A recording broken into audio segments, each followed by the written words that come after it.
bande des hommes. Non, mais c'est plus la bande à Ruquier, c'est la bande à Strauss-Kahn maintenant. Non mais regarde, en plus D'ailleurs, tiens, j'ai une histoire assez amusante qu'on m'a envoyée à propos de Dominique Strauss-Kahn. C'est Dominique Strauss-Kahn qui va voir son médecin, puis fait « Dites-moi, docteur, j'ai entendu parler du Viagra. Qu'est-ce que c'est, le Viagra ?» Et le docteur lui dit « Bah, c'est un truc qui vous permet de faire l'amour au moins 8 fois par jour. »« Ah bon, c'est un calmant, alors ?» Elle est très bien, elle est atroce, elle est très bien. Deux ouvriers qui prennent leur pause de midi. Cette histoire est envoyée par Mounaïm. Ils prennent leur pause le midi, les deux ouvriers. Elle est un peu connue, hein, cette histoire. Mais il y a longtemps qu'on nous l'a pas envoyée, alors je vous la resserre. C'est le premier ouvrier qui dit à l'autre « Tu connais Victor Hugo ?» Ah non. Bah, t'as tort, Victor Hugo, c'est super, tu devrais aller comme moi, là, au cours du soir, il nous enseigne tout ce qu'a écrit Victor Hugo, les poèmes et tout. Ah ouais, ah bon, d'accord. Le lendemain, toujours le même ouvrier au même ouvrier. Tu connais Albert Einstein? Bah, non. Oh, mais t'es con, quoi, t'as tort, tu devrais suivre les cours du soir. Hier, on nous a tout expliqué sur la théorie de la relativité, tout ça, Einstein, bon, maintenant, je connais tout par cœur. Le lendemain, surlendemain, tu connais Karl Marx, toi? Bah non, je connais pas Karl Marx. Ah bah t'as tort, tu devrais suivre les cours du soir, tu verrais, tu saurais tout sur le capitalisme, le marxisme, tout ça. Ah, moi, hier soir, ils nous ont tout expliqué au cours du soir. Oh, l'autre, il commence à être énervé, l'ouvrier, à qui ce type pose des questions comme ça tous les jours. Et toi, tu le connais, Jean Dupont? Non, je connais pas Jean Dupont. Bah t'as tort, c'est celui qui couche avec ta femme pendant que tu suis tes cours du soir. Elle est mignonne. Elle est mignonne. Ah, elle est vieille. Oui. Oui, mais bon, mais il faut les redire. La finesse, l'esprit que vous avez, tout ça, je trouve ça un peu lamentable que vous sortiez des vieux trucs comme ça. Aujourd'hui, elle Vous était mignonne. méritez mieux, vous êtes quand même tellement fin, drôle, agréable, marrant. Vas-y, prends le relais, je suis... C'est l'histoire d'un fou qui veut devenir milliardaire. Il capture un écureuil et il demande une rançon à la caisse d'épargne. Ça va. Ah, c'est très drôle. Elle est plutôt pas, elle est courte au moins. Hein, Jean-Marie? Oui, c'est pareil dans un théâtre. Souvent, on raconte celle-là. C'est, il y a une pièce qui se joue, admettons, c'est, je sais pas moi, Don Juan par exemple, qui se joue à l'affiche. Puis il y a quelqu'un qui appelle pour avoir des places, qui dit, je voudrais des places pour la représentation de ce soir. Et la caissière fait, pour Don Juan. Elle a dit, non, c'est pour moi. Bon, voilà, c'est à peu près ça, quoi. C'est du grand classique, évidemment. Hier soir, ma femme et moi étions au salon à discuter de choses et d'autres. Et puis, nous en sommes venus à parler de l'euthanasie, me dit cet auditeur. Ma femme et moi. Surtout, ne me laisse jamais vivre dans un état végétatif dépendant d'une machine et alimenté par le liquide d'une bouteille. Et je dis à ma femme, si tu me vois dans cet état, débranche les appareils qui me retiennent à la vie. Sur ce, elle s'est levée, elle a éteint la télé, débranché l'ordinateur et vidé ma bière dans l'évier.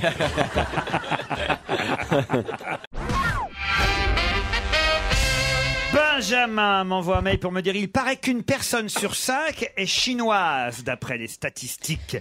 Sur Terre, hein, une personne sur Terre. En Chine, c'est beaucoup plus. Hein. Oui, mais justement, une personne sur 5 sur Terre est chinoise. Donc, dans ma famille, c'est soit moi, soit ma mère, soit mon père, soit ma sœur Alice, soit mon frère Tsing Hua Ho Ming. Elle est drôle, celle-là, non? Moi, j'aime bien, là. Bravo à cet auditeur qui s'appelle Benjamin. On vous souhaite une bonne journée à Poitiers. Hein. Je peux en faire une dernière pour Jean-Marie? Ah d'accord, alors pour Jean-Marie uniquement, on n'écoute pas. Jean-Marie, tu sais comment on fait bander un goré? Attends, il cherche dans ce dossier. Là, on est dans les questions spécialistes. Je vais dire non. Demande à ta femme. Pardon? Demande à ta femme. Mais quel rapport avec ma personne?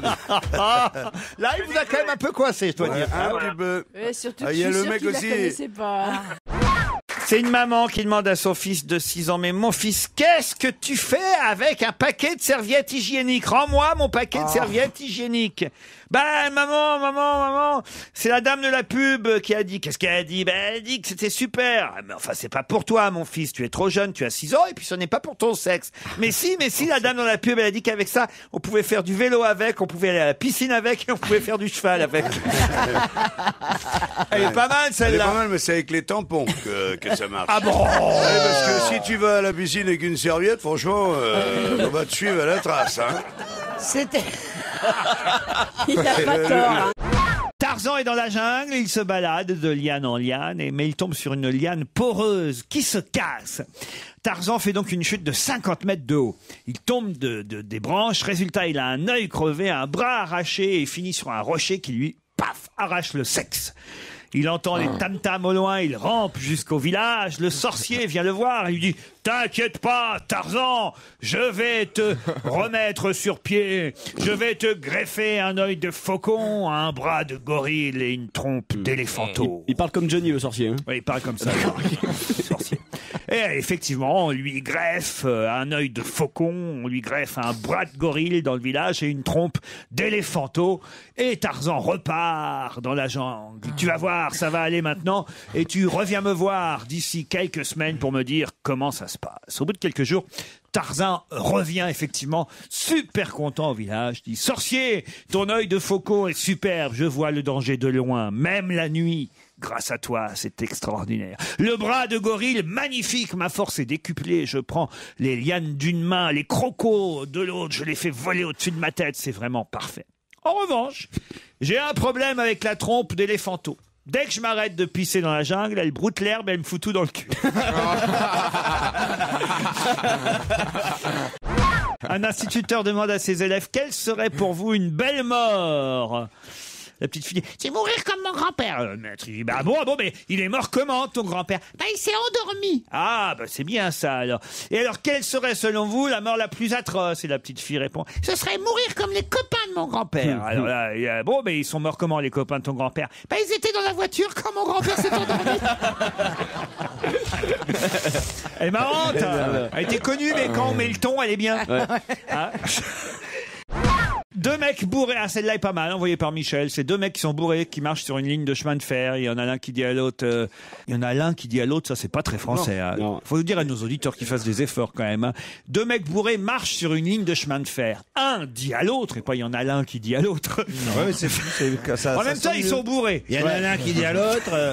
Il y en a un qui dit à l'autre. Oui, il y en a un qui dit à l'autre. Dis donc, j'ai jamais vu un escalier aussi long et une rampe aussi basse. Qui marche sur une ligne de chemin de fer. Et à l'autre qui lui répond, bah c'est pas grave, on a bientôt fini, je vois l'ascenseur qui arrive. C'est une famille qui est en train de déjeuner. La petite fille de 10 ans ne mange pas beaucoup et elle garde le nez dans son assiette. Au bout d'un moment, elle dit « J'ai quelque chose à vous annoncer ». Le silence se fait à table, toute la famille écoute et elle dit « Je ne suis plus vierge ». C'est bien. J'ai même cru qu'elle était finie, dis donc, l'histoire. Un long silence se fait à table. Toute la famille regarde la petite fille de 10 ans. Le père s'adresse à sa femme. Il dit « Ça, c'est bien ta faute, toujours habillée et maquillée comme une pute. Tu crois que t'es un exemple pour ta fille, toujours à te vautrer sur le canapé, la chatte à l'air. C'est lamentable. C'est comme ça que les problèmes arrivent. » À son tour, la femme s'adresse à son mari. « Et toi, tu crois que t'es un exemple à gaspiller ta paix avec des pétasses qui viennent parfois te raccompagner jusque devant la maison. Tu crois que t'es un exemple pour ta fille de 10 ans ?» Et le père de continuer. « Et toi, ta sœur, là, c'est pareil. Regarde la grande sœur, cette bonne à rien avec son copain chevelu, drogué, toujours en train de se tripoter, de baiser dans tous les recoins de la maison. Vous croyez que vous êtes un des exemples, vous aussi ?» Et ça continue comme ça, jusqu'à ce que la grand-mère prend sa petite fille par les épaules pour la consoler et lui dit « Mais ma petite fille, comment c'est arrivé ?» Et la petite de répondre « C'est le curé !» La grand-mère « Comment ça, le curé ?» Oh là là là. C'est bien la grand-mère. Alors moi, je suis à la maison. Quand je vais vous dire, je vois tous les personnages. Le curé a choisi. Il y a une quinzaine d'accents là. C'est fort. Attendez la chute, la petite chute. Comment ça, le curé ?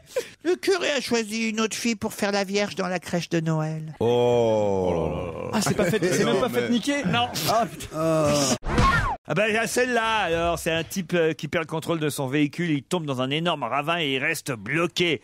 Et là, il se met à prier Dieu pour que Dieu vienne à son secours, parce qu'il est là accroché à un arbre au-dessus du ravin, et il prie Dieu, Dieu, sauvez-moi. Et là, il y a des ambulanciers qui arrivent.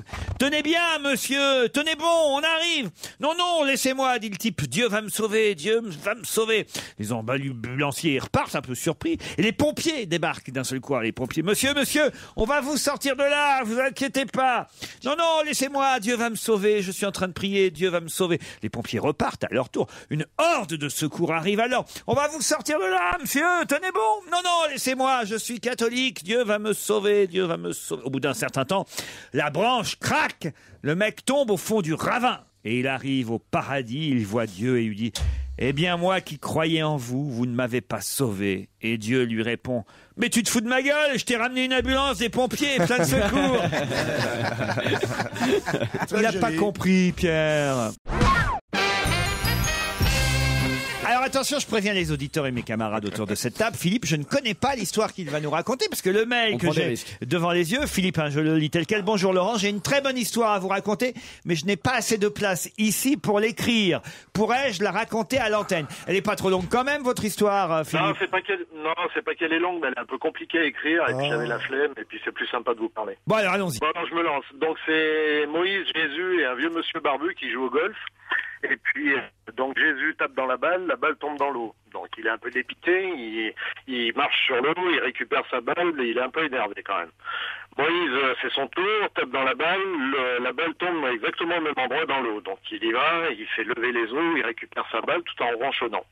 Vient le tour du vieux monsieur, donc le vieux monsieur tape dans la balle fait une ellipse parfaite, elle retombe sur le green, elle roule, au moment où une taupe sort de sa taupinière qui avale la balle et qui elle-même est attrapée par un aigle royal qui surveillait la taupe depuis un petit moment, qui l'emmène au plus haut des cieux, mais la balle retombe, rebondit sur le green et tombe dans le trou. Moïse, dépité, regarde Jésus, il dit « Tu fais comme tu veux, mais moi c'est la dernière fois que je joue avec ton vieux. » Elle plaît à Pierre en tout cas, c'est déjà ça. Moi je l'ai pas bien. Avec ton vieux, qui c'est le vieux Jésus? Oui, j'ai compris, oui, ça me fait pas hurler de rire. Oui, d'accord. Oui, non, c'est bien. La prochaine fois, il faut un peu de culture religieuse quand même. La prochaine fois, écrivez-la moi quand même. Hein. Mais si j'ai plus la Pierre Bénichou, ça me suffit. J'en ai une meilleure, moi, je crois, qui est envoyée par Fabien. Je vous la raconte. Bah écoute, il y a des accents? Non, il n'y a pas d'accent. Si, je peux faire la blonde. Je peux faire la blonde. C'est Jean-Pierre Foucault, d'ailleurs, en plus. C'est Qui veut gagner des millions. Barbara, vous avez gagné 300 000 euros. Il vous reste une seule question. Elle peut vous faire atteindre le million, mais si vous trompez, vous retombez, je vous rappelle, à 48 000 euros. Est-ce que vous continuez? Je continue à Jean-Pierre. Pour 1 million d'euros, Barbara, voici la question. Lequel de ces oiseaux ne fait pas son propre nid? Est-ce réponse A, le merle, réponse B, le moineau, réponse C, le coucou, réponse D, la grive. Rappelez-vous, Barbara, cette dernière question vaut 1 million d'euros. Oui, Jean-Pierre, je réponds tout de suite, c'est le coucou.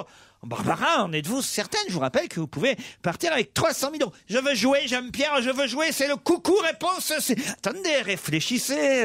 Êtes-vous absolument sûr, Barbara? Absolument, Jean-Pierre, c'est le coucou. Barbara, est-ce votre dernier mot?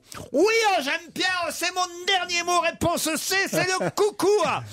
Barbara, vous aviez 300 000 euros et pour la dernière question, vous avez répondu C, c'est le coucou. Eh bien, c'est la bonne réponse, Barbara. Vous gagnez 1 million d'euros. Le public applaudit. Ouais, Barbara, ovation. Et Barbara repart avec 1 million d'euros. Ouais. Le soir, Barbara appelle son amie Caroline et elle décide évidemment d'aller fêter ça. Elle fête le million d'euros. Elle boit le champagne. Quand Caroline demande à Barbara, mais dis-moi, Barbara, comment étais-tu si sûre de toi, hein? Enfin, d'où tu sais ça, toi, que le coucou, il construit pas son propre nid? Enfin, t'es conne ou quoi? Les coucous, ça vit dans les horloges? Non, elle est pas mal. Elle est pas mal. Non, là, elle est drôle. Un peu attendue quand même. Comment ça, un peu attendu? Moi, mon grand-père était renvoyé du casino d'Oulgat où il faisait un one-man show. En racontant cette les histoire. samedis soirs d'hiver, il a été renvoyé en 1921. Non, écoutez, je fais ce que je peux, moi. Elle est nulle. Comment ça, elle est nulle? Les coucous, ça vit dans les horloges, on disait... Pourvu que ce soit pas sa chute. Non, mais on la connaissait pas, la chute. Non, mais on s'y attendait, Laurent. Ah bah moi, je m'y attendais pas, à cette chute-là, alors. Ah non, je l'ai pas vu. Pareil, vous avez des tas d'histoires à nous raconter. C'est l'histoire de Madame Zézette. C'est l'histoire de Madame Zézette, si vous voulez, tous les débuts du mois. Déjà, c'est un bon début. On a mieux. Voilà. Elle a tous les débuts du mois, si vous voulez, elle a l'habitude d'aller donner son sang. Et puis à chaque fois qu'elle donne son sang, elle a le droit à sa petite collation, son petit verre de lait et son petit sandwich au jambon. Effectivement, début janvier, Madame Zézette, elle arrive au don du sang, l'infirmière la voit arriver. Ah, Madame Zézette, c'est pour le don du sang, oui, tac, installez-vous. Il lui enlève le sang, tout, puis effectivement, à la fin du don du sang, elle a le droit à sa petite collation. Mais dans la salle des collations, comme ça, elle est assise, elle boit son petit verre de lait, mange son petit sandwich. Puis en face d'elle, il y a une grande table où il y a que des hommes. Et sur cette table, si vous voulez, il y a du foie gras, du saumon, donc la mère Zézette, elle est un petit peu décontenancée, quoi. Je la comprends. Elle appelle l'infirmière, elle lui demande pourquoi. Comment ça se fait que moi j'ai ça, et puis eux, c'est que des hommes, ils ont beaucoup plus que moi, meilleurs, quoi. L'infirmière lui dit: ah, Madame Zézette, mais c'est normal, Madame Zézette, en plus de faire un don du sang, il faut un don de sperme, donc c'est plus éprouvant, donc il faut qu'il mange mieux pour récupérer. Oh, la mère Zézette, elle est décontenancée, elle finit son petite collation, puis elle s'en va. Début février, Madame Zézette arrive au don du sang, l'infirmière la voit arriver: ah, Madame Zézette, c'est pour le don du sang. Ah oui, d'accord. Elle en avait plein la gueule. On a compris, Claude, on a compris. Eh ben, écoutez, Jérôme, merci pour ce début d'après-midi romantique, sympathique. On vous embrasse, Jérôme. Bon, essayez de relever le niveau avec cette histoire envoyée par Jean-Baptiste. Une jeune fille qui se rend à l'église à la fin du service religieux pour avouer ses péchés. Le curé lui demande donc de se confesser. Elle se met à raconter son histoire. Claude, vous la connaissez? Non, du tout. Non, mais il y a beaucoup d'histoires qui commencent. ça marche. C'était juste pour voir si elle suivait. Et là, la jeune fille dit au curé, ben voilà mon père, mon copain, je lui ai dit un gros mot. Quel gros mot, ma fille, lui demande le curé. Je lui ai dit que c'était un enculé. Oh, enfin bon, dans quelles conditions avez-vous dit cela? C'est pas si grave que ça. Bah, il a commencé à me toucher les seins. Un curé fait: regarde, moi aussi je te touche les seins, tu vois, je ne suis pas un enculé. Non, mon père, vous n'êtes pas un enculé, mais après, il a commencé à me caresser l'entrejambe. Regarde, ma fille, moi aussi, là, tu vois, regarde, je te touche l'entrejambe et je suis pas un enculé. Je crains de pire. Non, pas vous, mon père, mais ensuite, il a commencé à me déshabiller, à me faire l'amour. À ce moment-là, le curé, lui aussi, commence à la déshabiller, il lui fait l'amour. Il fait: tu vois, maintenant, moi aussi, je te fais l'amour, hein, et je suis toujours pas un enculé. Non, mais après, il m'a dit qu'il avait le sida. Ah, l'enculé. Ouais, mais c'est une histoire vraie, comment ça se passe exactement? Je ne sais pas. Tiens, elle est terrible cette histoire, non Gérard, vous la connaissiez ou pas? Non, je la connaissais pas. Ah, je la connaissais. C'est un logarithme et une exponentielle qui vont au restaurant. Qui paye l'addition? Réponse: l'exponentielle, car le logarithme n'est rien. Népé? Comment tu faisais que épée? Ceux qui n'ont pas fait d'accès sont un peu perdus, mais sinon c'est bien. Il se mord bien dans les... Un petit garçon arrive en courant vers sa mère. Maman, j'ai vu le coq s'accoupler 10 fois. Qu'est-ce qu'il y a, putain? Pourquoi je t'ai entendu dire oh putain? Non mais Elle l'a dit dans le micro en même temps. c'est comment il fait avec les coqs? Comment tu fais l'enfant? Maman, tu fais le débile mental. Fais l'enfant. Bah non, je parlais comme ça quand j'étais enfant, moi. Et ils vous ont gardé. Maman. Puis alors, attention, c'est un enfant campagnard. Maman. Du sud. Un campagnard du sud ou du sud-ouest.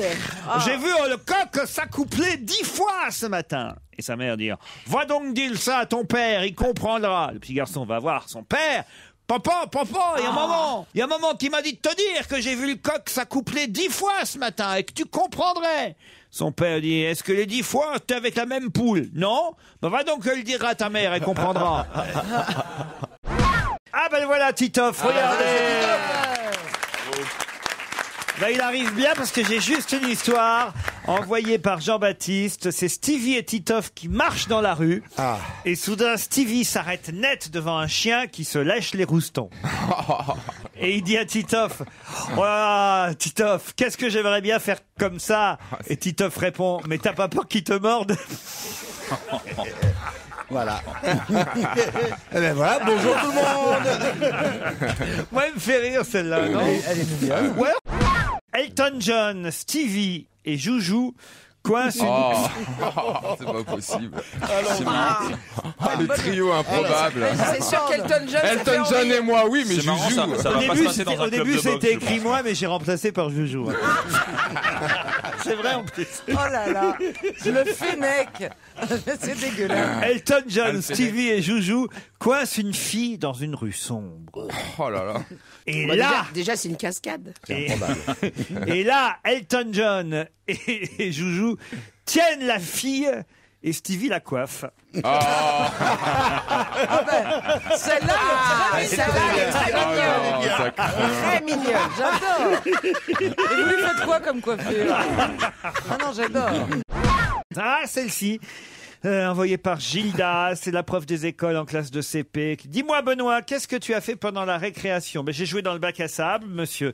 Très bien, Benoît. Viens au tableau. Si tu arrives à écrire sable correctement, tu auras 20 en orthographe. Il écrit sable, S-A-B-L-E. Bravo, très bien, Benoît, bravo. La prof se tourne vers un autre élève. À ton tour, Bastien.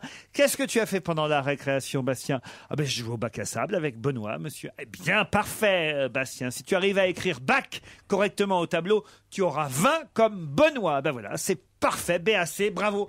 Tu auras donc 20 toi aussi, Bastien. Maintenant, toi, Mohamed, qu'est-ce que tu as fait à la récréation?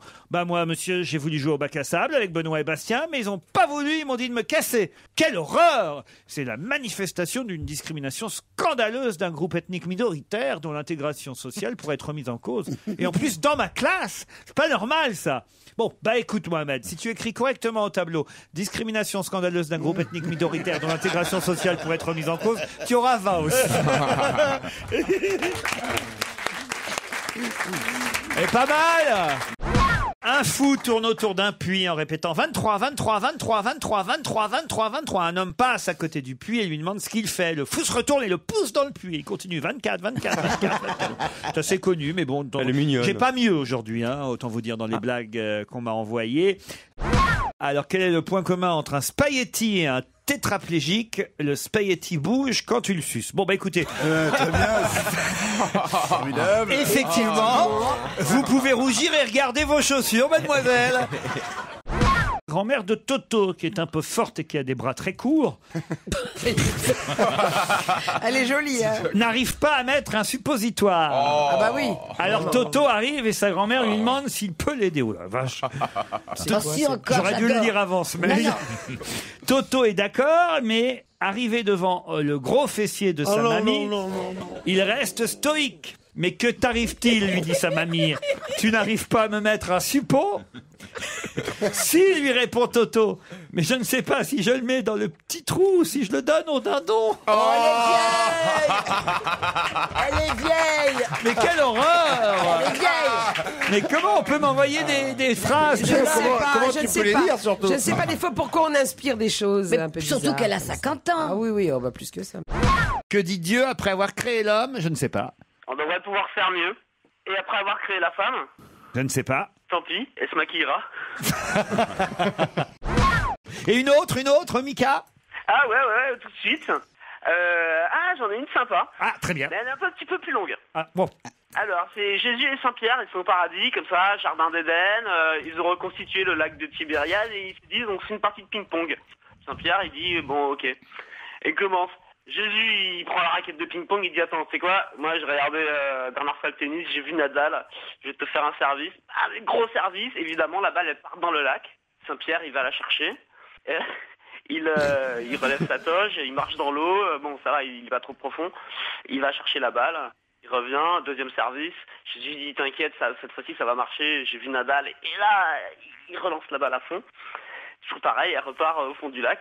Troisième service, là, Saint-Pierre, il dit, normalement, t'as droit qu'à 2 services. Et Jésus, ouais, attends, c'est Jésus. Donc, Pardon, c'est en combien de 7, hein, la blague? il dit, d'accord. Et troisième, non mais elle s'arrête là bientôt. Ah bon. Troisième service, elle repart au fond du lac. Là, Saint-Pierre, il dit, bon, t'as beau être le fils de Dieu, là, tu vas la chercher. Donc Jésus dit, ok, d'accord, c'est bon, on joue. Et pendant que Jésus donc marche sur l'eau tranquille pour aller chercher la balle, le jardinier du jardin d'Éden passe, va voir Saint-Pierre, il dit, dis donc, votre collègue, il se tromperait pas pour Jésus? Et Saint-Pierre, il fait non pour Nadal. C'est pas mal. Mais faudrait dire tennis plutôt que ping-pong au départ, hein. C'est mieux quand même. Ouais, ça aurait été plus sympa, mais je trouvais que avec le ping-pong, ça faisait plus drôle d'imaginer Jésus pour Nadal. Certes, mais enfin Nadal, c'est le tennis, tu comprends? Oui, bien sûr, je comprends. Et puis, j'ai une bonne histoire. Allez, on va terminer par ça. Même 2 bonnes histoires envoyées par David. C'est un type qui rentre dans un resto et qui demande au garçon un menu intouchable. Alors, le serveur dit, mais c'est quoi un menu intouchable? Et le garçon dit, bah, c'est pas compliqué. Un homard avec un légume. C'est pas mal. Vous voulez une bonne histoire, Claude, une dernière, alors pour la route?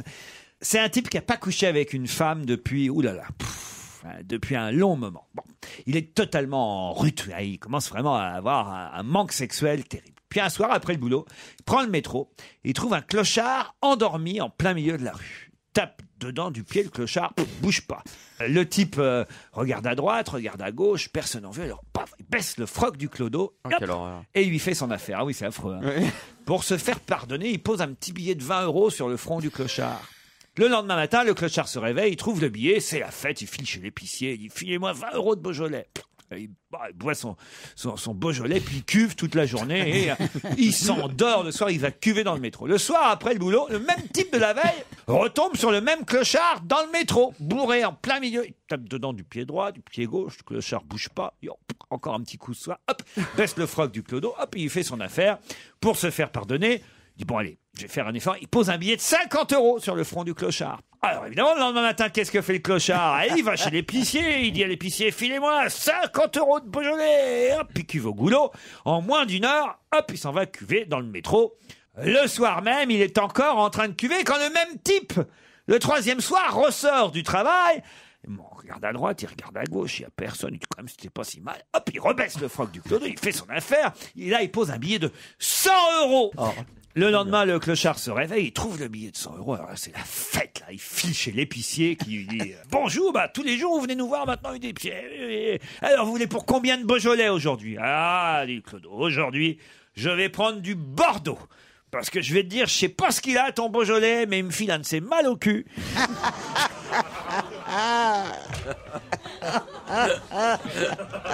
Elle vous plaît bien, Claude, hein? Je savais que j'allais vous faire plaisir. Moi, elle a une barbe comme ça. Hein. Ouais. Claude? Non. L'histoire. Ah, pardon. Mais dans un instant, nous aurons... Surtout, on lui parle de rien. Alors, c'est X et X carré qui sont dans un bateau. X et X carré, oui. Et X tombe à l'eau. Alors, qui est-ce qui reste? X au carré? Non, 2X parce que X carré dérive. Allez, les blagues de Terminal S, c'est terrible. Alors c'est au temps de la création, c'est Dieu qui décide de réunir tous les êtres vivants et de leur proposer le nombre d'années que dans les siècles à venir, ils auront à vivre. Alors il réunit par groupe de 3 les êtres vivants, il se trouve par hasard les ânes, les chevaux et les bénichoux. Et il dit aux ânes, voilà, je vous propose de vivre par exemple 20 ans. Alors pardon, il vient d'arriver Pierre. Hein, les ânes disent, ok, 20 ans ça nous suffit, la vie va être dure, on va porter des tas de choses, ok pour 20 ans. Après il dit aux chevaux, écoutez, je vous propose de vous faire vivre vous aussi 20 ans. Ok, disent les chevaux, ça va bien, on va courir, si ça se trouve on va traîner aussi des carrioles, 20 ans c'est parfait. Les bénichoux, Dieu leur dit, je vous propose de vous faire vivre... Et Pierre arrive au moment... Pierre arrive au moment où Gérard raconte une histoire sur lui. Une histoire juive. Et Dieu dit donc... Pierre, il a le sens de l'entrée. Il a mis la Légion d'honneur en plus aujourd'hui. Hein. Attention alors Gérard, allez-y, terminez là. C'est qu'il a des trucs à se reprocher. Et donc, les bénichoux dit Dieu, je vous propose de vivre 60 ans. Quoi, 60 ans, disent les bénichoux, mais c'est pas du tout assez, on voudrait vivre beaucoup plus.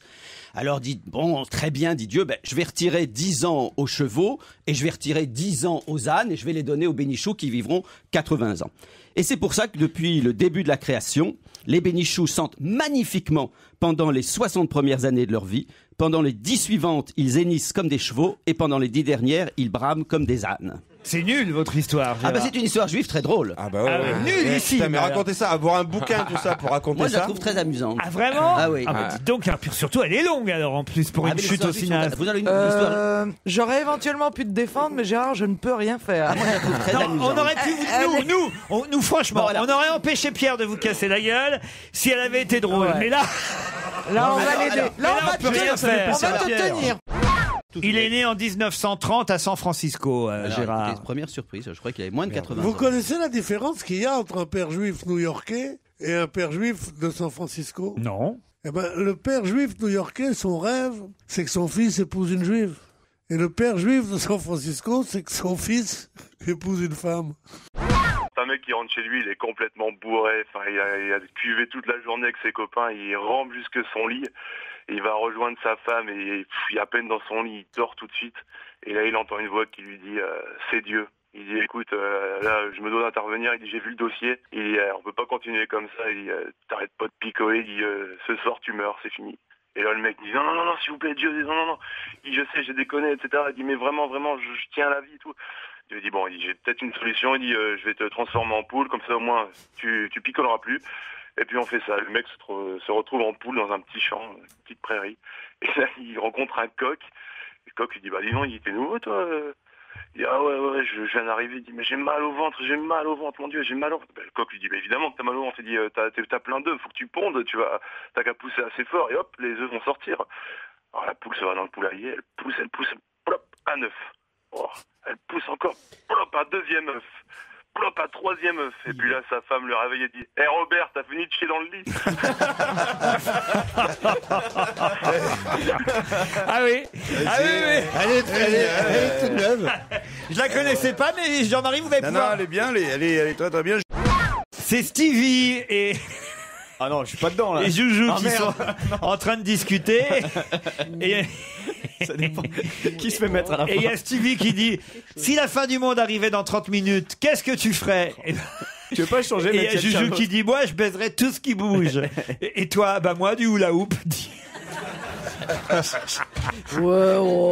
J'ai pas compris. Bon, non, mais c'est nul. C'est-à-dire qu'il se mettrait à bouger énormément pour se faire baiser, si tu veux. Ce que ça peut être bête, une femme, c'est pas croyable. Titoff, Yann Moix et Stevie partent tous les trois en vacances. J'avais imaginé là, attendez. C'est la première fois qu'ils partent. Il y a deux intellos et un gay, quoi. Ouais, donc, là-bas. c'est toute la première fois qu'ils partent ensemble, Stevie, Yann et Titoff. Et pour marquer le coup, Stevie conduit. Sur la route, c'est un peu les bidasses en folie, mais le soir venu, il décide de s'arrêter pour trouver un endroit où passer la nuit. Au bout d'une heure, il ne trouve aucun hôtel. Stevie propose à Titoff et à Yann Moix de passer une nuit à la Belle Étoile. Oh là là là. J'ai une tente dans le coffre de ma voiture. Ah donc, bah, ils sont 4 en fait. Ah ouais, c'est On peut dormir dedans cette nuit et demain matin, je réserverai un hôtel, dit Stevie. Bref, vu l'heure tardive et fatigué par la route, mais aussi par flemme, un peu Titoff et Yann Moix acceptent. Ils se résignent à passer la nuit dans la même tente que Stevie. Au petit matin, Titoff ouvre les yeux, il semble complètement agité et il réveille involontairement Yann Moix et Stevie fait « Au fond de chichoune, vous savez quoi les gars ?» Ah, c'est moi ça. Cette nuit, j'ai rêvé qu'on me caressait le sexe. Yann Moix dit « C'est pas vrai, moi aussi j'ai fait exactement le même rêve. » Et Stevie, qui a dormi au milieu, dit à son tour « Eh ben moi j'ai rêvé que je faisais du ski de fond. » Laurent, vous pouvez pas savoir ce que c'est crispant d'être le héros d'une blague. D'une blague avec Stevie. Je vous écris ce petit mot, me dit Sylvie, en ce lundi, pour rappeler à Pierre Bénichou de ne pas oublier de souhaiter une bonne fête à Marcel, son beau-frère, car c'est la Saint-Marcel aujourd'hui. Pierre. Non, on est brouillé. Qu'est-ce qui s'est passé? C'est vrai. Je te souhaiterais même pas. Bah, il devait m'offrir une croisière, puis il me l'a pas offert. Il a bien fait. On en parlera tout à l'heure des croisières avec Paul Vermus. On va lui demander d'enquêter sur ce sujet. C'est un gars qui passe sa tête à la porte d'entrée de chez le coiffeur et il demande combien de temps là avant que vous puissiez me couper les cheveux. Le coiffeur jette un œil à toutes les personnes qui attendent déjà leur tour et il dit faut compter 2 heures. Et le gars s'en va. Il ne revient que quelques jours plus tard. Même gars, il passe la tête à travers la porte du salon de coiffure. Il dit combien de temps avant que vous puissiez me couper les cheveux? Pas avant 2 heures, monsieur. Et le gars s'en va. Une semaine plus tard, le même gars passe encore la tête à l'entrée du salon de coiffure avant de poser la fameuse question. Vous pouvez me prendre dans combien de temps? Le coiffeur répond, dans 1 heure, 1 heure et demie, monsieur, vraiment, je peux pas faire mieux, il faut prendre rendez-vous. Et le gars s'en va. Là, le coiffeur s'adresse à l'un de ses amis présent dans le salon et lui dit, mais c'est quand même bizarre ce type, ça fait plusieurs semaines qu'il passe son nez à la porte. J'aimerais bien quand même que tu me dises où est-ce qu'il va après. Son pote part et suit le type. Il revient, il dit, alors, tu l'as suivi? Il est allé où en sortant d'ici? Et son copain lui répond, chez toi. Pas con. Oui, non. Parce que quelquefois, les très bonnes histoires très drôles sont très courtes. Non, mais j'ai remarqué, Laurent, parce que quelquefois, j'écoute l'émission, que souvent, les histoires... Les meilleures sont les plus courtes. Souvent. Bon, alors, peut-être rajoute des chiottes, un dentier de la maison. Peut-être ça nous fera marrer un peu plus. Alors j'ai un monsieur, madame, si vous préférez ça, c'est court au moins. Monsieur, madame, on n'entend pas le téléphone qui sonne. C'est Samir qui nous envoie ce monsieur, madame. Monsieur, madame, on n'entend pas le téléphone qui sonne, ont une fille. Comment s'appelle-t-elle? Je sais pas. On entend. Sandrine, on n'entend pas le téléphone qui sonne. Bah ça, j'aime bien. Moi, j'aime bien. Oui, Pierre. Elle est bonne. Ah oui. Elle vous plaît bien, celle-là? Oui, enfin, non. Moins que celle où on va dans les chiottes, avec le truc et tout ça. À la turque et tout. Mais elle est bonne, quoi. Elle fait 2e. Non. Tu connais la fameuse blague des 2 pieds noirs qui sont sur un bateau? Non. Et une croisière comme ça, et tout d'un coup, il y a le bateau, il y a une avarie de moteur, il y a le machin, comme ça, et tout le monde se jette sur le pont pour prendre les bouées. Et il y a un mec qui prend 3 bouées de sauvetage, tu vois, et son pote lui dit, mais enfin, ne fais pas ça, il y a des femmes. Il dit, même maintenant, tu penses à niquer. Le petit Jojo rentre dans une pharmacie. Il annonce à haute voix: bonjour, j'aimerais 3 douzaines de capotes dans différentes tailles. Tout le monde est perplexe dans la boutique et le pharmacien, le premier évidemment. On ne parle pas aussi fort, dit le pharmacien primo. Segundo, ce que tu demandes, ce n'est pas pour les enfants. Tertio, dis à ton papa de faire ce genre de course lui-même. Oh, Jojo, il se laisse pas démonter, il répond: Primo, à l'école, on m'a appris à parler fort et à bien articuler, monsieur le pharmacien. Segundo, ce que je veux, ce n'est pas pour les enfants, mais pour éviter les enfants. Tertio, papa n'a pas à savoir, c'est maman qui part au Baléares pour 15 jours. Oh. Elle est mignonne. Elle est très... Pour une fois que le pharmacien parle doucement. Il y a la différence entre Stevie et une... J'ai pas lu encore, je vous préviens. Et une boule de bowling. C'est l'histoire de... Ah, on peut mettre que 3 doigts dans une boule de bowling. Quelle horreur. Ah, ça me fait rire, moi. Je prends c'est une blague pour les preux. Je prends les noms des gens qui rient à cette plaisanterie. Non, c'est pas possible, non, mais sérieusement. Non, mais c'est assez frais. Oui, d'après-midi. Pourquoi les Japonais ont-ils envie de se réincarner en chevaux? C'est pas la blague avec des Japonais et tout ça, quoi. Parce qu'ils sont des Japonais. Ah ouais, déjà Alors, écoutez, c'est bien. Elle est trop bonne, celle-là, non? Ça fait 1 an et demi qu'il écoute, faut le comprendre. Justin, quand vous mettez au Japonais absent, dites-moi, monsieur. Ah non. Justin, sûrement, il a 21 ans, il démarre dans le métier. Oui, c'est sa première blague. Elle est un peu connue, Justin. C'est une femme qui est enceinte et qui se découvre des taches sur le corps, donc elle va voir son médecin et il l'ausculte et il lui dit madame, c'est des fraises de Nice. Elle lui dit mais écoutez docteur, j'ai jamais été à Nice. Et lui répond mais moi j'ai jamais été au Congo et j'ai bien une banane et 2 noix de coco. Bon, écoutez, vous devriez peut-être chercher dans les fruits et légumes. Vous trouvez pas de boulot avec ça?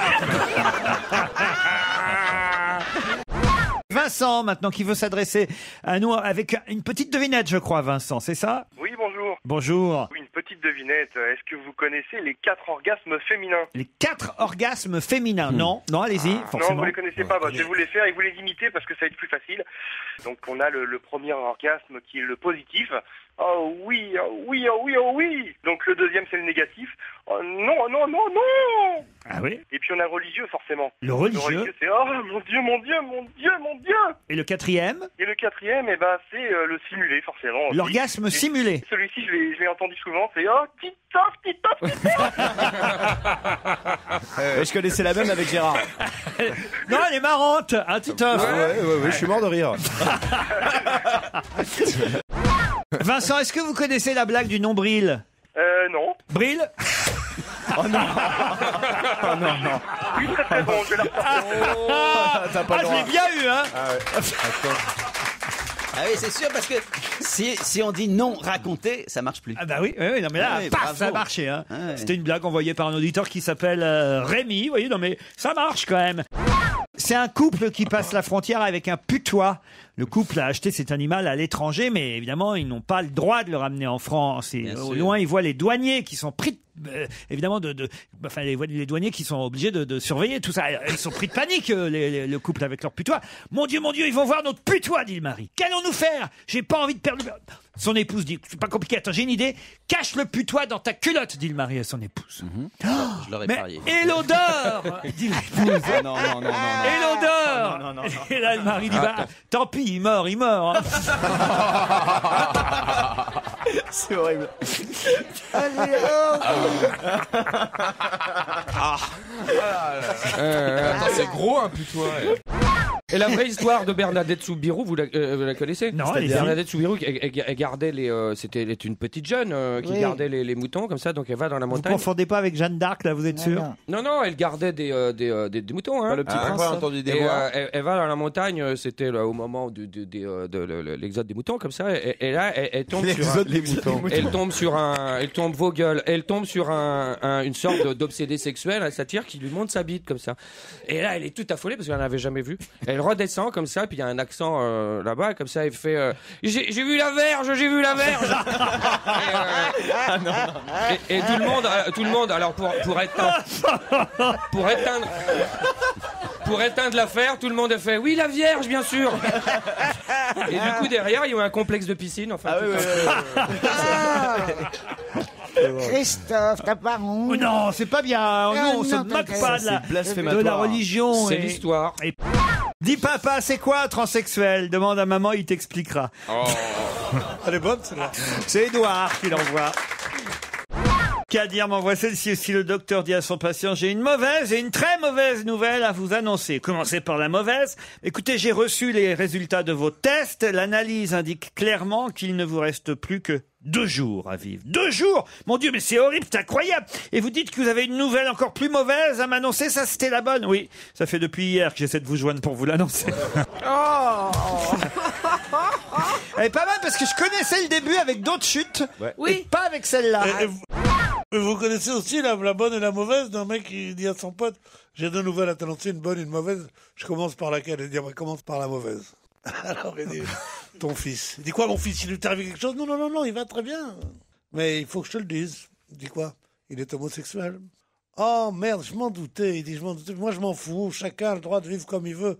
Mais sa mère qui est tellement chrétienne, tellement catholique, comme ça ne va pas aimer ça. Puis en plus, ça va peut-être être plus difficile dans la vie, surtout qu'on vit en province et tout. Oh, pauvre chérie. Mais moi je trouve que c'est très bien, mais... Ah ouais, c'est pas une bonne nouvelle. Il dit: et la bonne, c'est quoi? Bah, il a été élu reine du muguet à Meudon hier soir.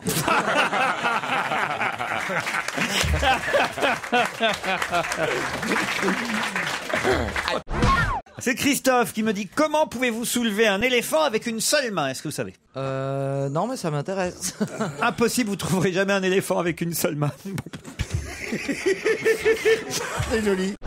Christophe, vous en avez d'autres des devinettes comme ça? Elle est bonne, celle-là. Oui, bonjour, oui. Bonjour. Quel autre alors? Essayez voir. Alors, j'en ai 13 en tout, hein. Ah non, c'est pas la peine. 3 suffiront.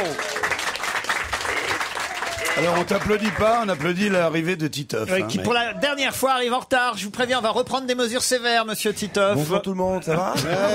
On en était à des devinettes. Christophe, bonjour. Alors, en plus, c'est une histoire vraie, hein. C'est un étudiant qui a passé cet examen et qui a répondu aux questions posées. Alors, allez-y. Alors, dans quelle bataille Napoléon est-il mort? Aucune bataille? À sa dernière bataille. Oui. Tu vois, je suis arrivé encore quand même 10 secondes trop tôt. C'est pas la meilleure celle-là. Hein. Moi j'aimais bien la chute, ça. J'aimais bien comment peut-on, peut-être vous allez pouvoir essayer de deviner, comment peut-on laisser tomber un œuf cru sur un sol en béton sans le fissurer? En le faisant tomber simplement parce que le béton il va pas se fissurer. Non, c'est ça. Exactement, pas de problème, les planchers de béton sont très difficiles à fissurer. Oui, voilà. Et oui, bravo Jérôme. Même système que l'éléphant avec une seule main. Si vous avez 3 pommes et 4 oranges dans une main, et 4 pommes et 3 oranges d'autre part, qu'aurez-vous? Des grandes mains. Des grandes mains. Bonne réponse de Jean-Marie Bigard. Envoie ceux qui ont Et il manque quand même 2 ou 3 fruits pour faire 5 fruits et 5 légumes par jour. C'est vrai, c'est vrai. Christophe? J'en ai une autre. Alors la dernière, hein, parce qu'on n'ira pas jusqu'à 13, je pense. D'accord. Quelle est la raison principale de l'échec? La non-réussite. Les examens. C'est bizarre, avec toi ça marche pas. Quoi. Alors écoutez. Moi je bégaye, c'est pas évident. Hein. Ce serait quoi votre métier? Bah moi je suis boucher.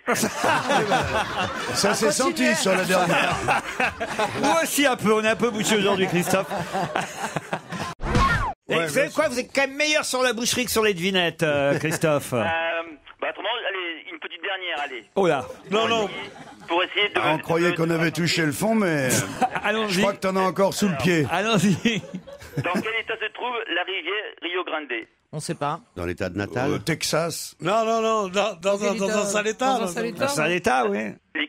Liquide. Pas mal, oui, les 3 états. Elle est pas mal celle-là. Dans quel état se trouve la rivière? Oui, l'état liquide. Comment s'appelle votre boucherie? L'état gazeux, elle est lamentable, mais faut reconnaître que c'est la meilleure.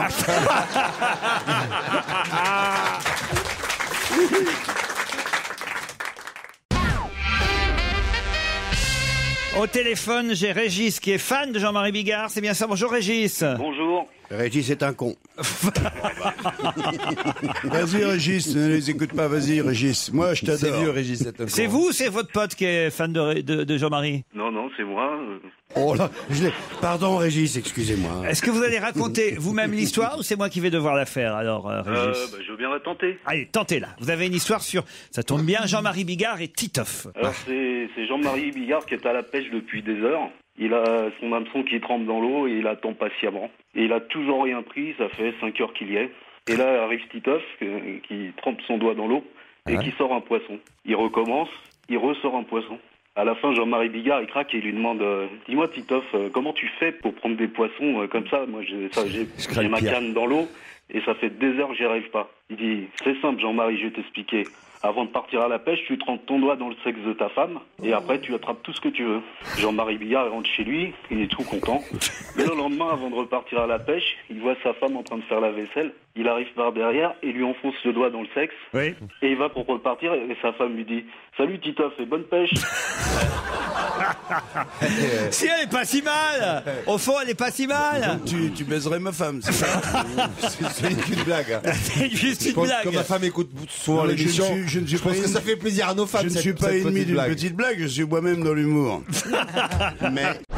Non, parce que là, il y a un auditeur qui m'a envoyé une blague. C'est Stevie qui fait une croisière pour les vacances. Et il y a des pirates qui attaquent le bateau. Alors, il y a le capitaine des pirates qui crie « Tuez les femmes et violez les hommes !» Alors, le suppléant lui fait remarquer « Non, non, c'est l'inverse, capitaine, vous êtes trompé. » Le capitaine reconnaît son erreur et il crie « Tuez les hommes et violez les femmes !» Et il y a Stevie sur le bateau d'en face qui fait « C'est dit, c'est dit !»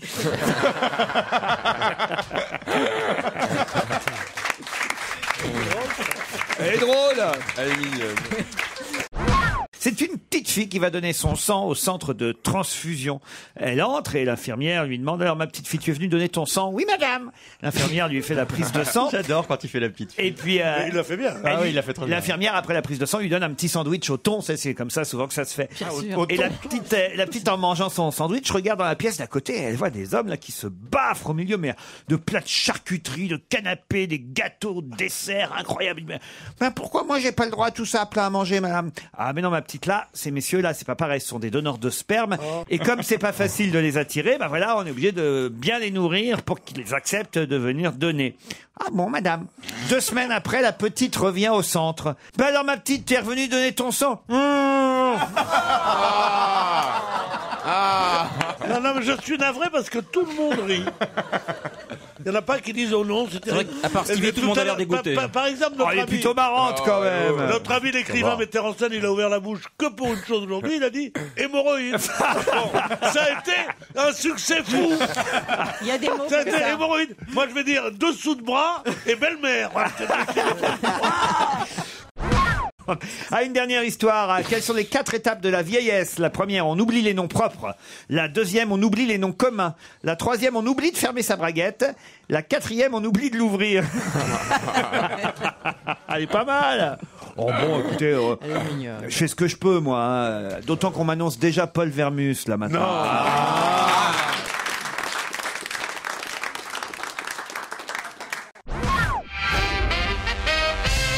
J'ai qui au téléphone maintenant? Ah, David, qui va peut-être nous raconter une histoire, parce que moi, je peux pas la raconter, David. Je me sens pas capable. Elle est trop difficile à raconter. Vous êtes capable, vous? Je vais essayer, oui. Alors, allons-y, David. Alors, c'est un bègue et un sourd qui ils ont l'habitude de se retrouver tous les jours sur une banque publique. Le sourd s'assoit, le bègue arrive, il s'assoit à côté, puis il lui dit tu vas bien? Le sourd, hein? Tu vas bien? Hein? Tu vas bien? Ah oui, oh, ce pauvre chien.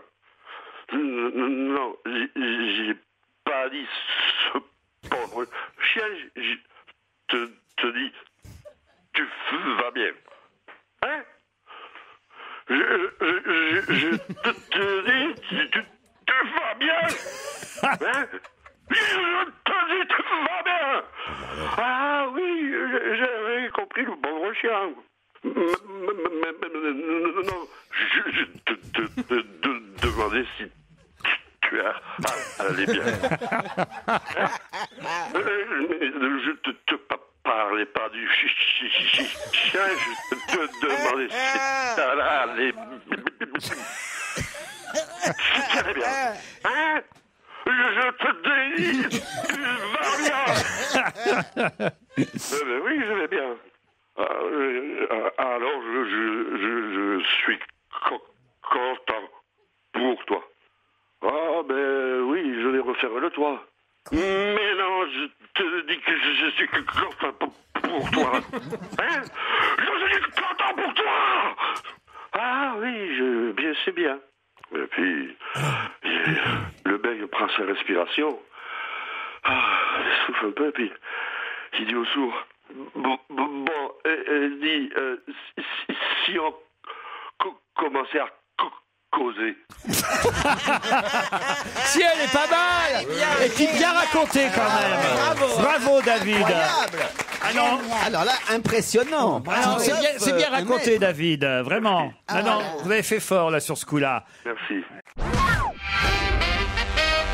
Bonjour Pascal, vous avez une devinette pour nous, paraît-il. Voilà, bonjour Laurent, bonjour toute l'équipe. Donc effectivement, j'ai une petite devinette. Pourquoi les grenouilles... C'est une devinette méridionale donc. Voilà, exactement. Elle vient du Nord, exactement. Pascal, ouais. Pourquoi les grenouilles nagent les jambes écartées dans l'eau? Pourquoi les grenouilles nagent-elles les jambes écartées dans l'eau? Voilà, exactement. Je ne sais pas. Pour avoir la rainette. Pour avoir la rainette. si, c'est pas si mal. La rainette, pour avoir la rainette. Ah, pour avoir la rainette. Ah ouais. Bah, Si vous comprenez pas, Bigard, alors là... Même moi, j'avais j'ai compris. pas toujours l'esprit à cet endroit-là. Ça veut dire, des fois, je me relâche. Je remonte sur le coude ou je descends sur les genoux. Je suis pas toujours dans le slip. Pardon. Les histoires de blondes, elles étaient plus faciles à comprendre, même à la radio. Est-ce que tu sais pourquoi les blondes ont un A brodé sur leur tête d'oreiller? Non. Pour pas oublier leur texte quand elles se font enculer. Oh non! Ah oui, je me souviens que c'est la première histoire que vous avez racontée ici. Bah voilà, C'est même pour ça que je vous ai gardé. Tous les 9 ans. J'ai été déçu par la suite. L'homme descend du singe et Alexandre Dumas. Donc vous avez dit qu'il y en avait plusieurs. La suivante, s'il vous plaît. La suivante, c'est un petit pois se bat contre une carotte. Ça fait quoi? Un duel. Un bon duel. Un bon duel. Un bon duel. Voilà, c'est pas mal ça au moins. 2 œufs cuisent dans une poêle. L'un dit « Qu'est-ce qui fait chaud ici ?» Et l'autre crie « Au secours, un œuf qui parle !» Donc on va jamais cibler une émission pour enfants, on est d'accord. C'est les blagues du mercredi, ça. C'est les blagues du mercredi. Alors vous voulez une blague pas du mercredi, une blague pour adultes.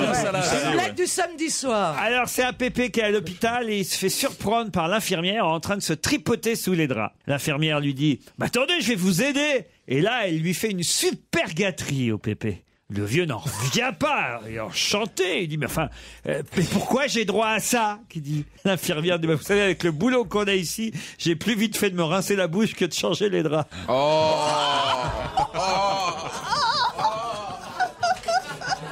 Elle est moins pour les enfants, celle-là. On a fait un grand saut dans le temps, là. Jérémy m'envoie un mail, vous en voulez un? Oui. Bah, tenez. Avec une blague, elle est connue, c'est le prof qui demande à l'élève, pouvez-vous me donner les temps de conjugaison des verbes contenus dans cette phrase? Ils ne voulurent pas avoir d'enfants, mais ils en eurent 6. Et là, il y a un élève qui répond, c'est du préservatif imparfait, madame. Je la connaissais pas. Non, bah remarquez. J'aurais vécu sans, mais... Je comprends, moi aussi, mais qu'est-ce que vous voulez, j'ai pas mis en boutique aujourd'hui. Quelle est la différence entre un curé et un bouton d'acné, me demande Kédia. Ça a l'air bien, ça. L'acné ne jaillit pas sur le visage d'un jeune garçon avant l'âge de 12 ans.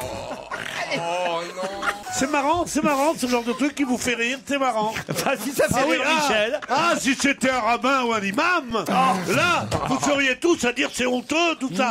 Mais non. Alors, des Pas curés, chez on nous. peut tout dire. Pas chez nous. Des curés, on peut tout dire. Non, bah Il y en là, a marre. maintenant. Moi, je défends cette c'est-à-dire, religion. c'est surtout les curés qu'on a découverts. Je parce que les défends autres... cette religion catholique, moi. Je la défends parce que c'est honteux ce qu'ils font. C'est pas pour une pipe de temps en temps. C'est Staline qui se lève un matin. Je la connaissais pas cette histoire, mais vous devez sûrement la connaître, Claude et Pierre, parce qu'elle a sûrement une longue barbe, cette histoire. C'est Staline qui un matin se lève et dit, oh là, il fait très très beau aujourd'hui. Il s'adresse au soleil, il dit, soleil, dis-moi qui est le plus beau, le plus intelligent, le plus fort. Le soleil n'hésite pas une seconde, il dit, c'est toi, ô Staline, lumière de l'univers. À midi, Staline remet ça. Il voit qu'il y a encore du soleil dehors. Il dit, dis-moi, soleil, qui est le plus brillant, le plus génial, le plus remarquable homme de tous les temps? Le soleil confirme. C'est toi, ô Staline. Avant le dîner, Staline ne peut résister au plaisir de redemander au soleil qui est le meilleur communiste du monde. Le soleil lui répond, t'es qu'un malade, Staline, un psychopathe, un fou furieux, un criminel. Et je t'emmerde puisque maintenant je suis passé à l'ouest. Bravo.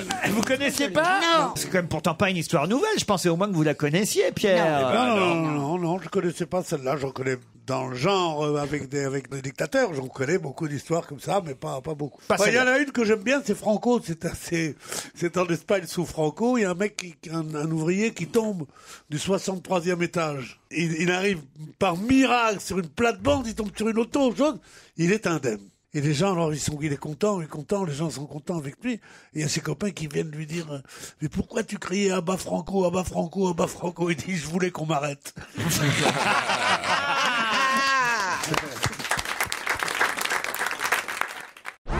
C'est Saint-Pierre qui se trouve pas très propre. Alors il décide de prendre un bain dans un lac. Et en se baignant, Saint-Pierre voit soudain Jésus apparaître et marcher sur l'eau.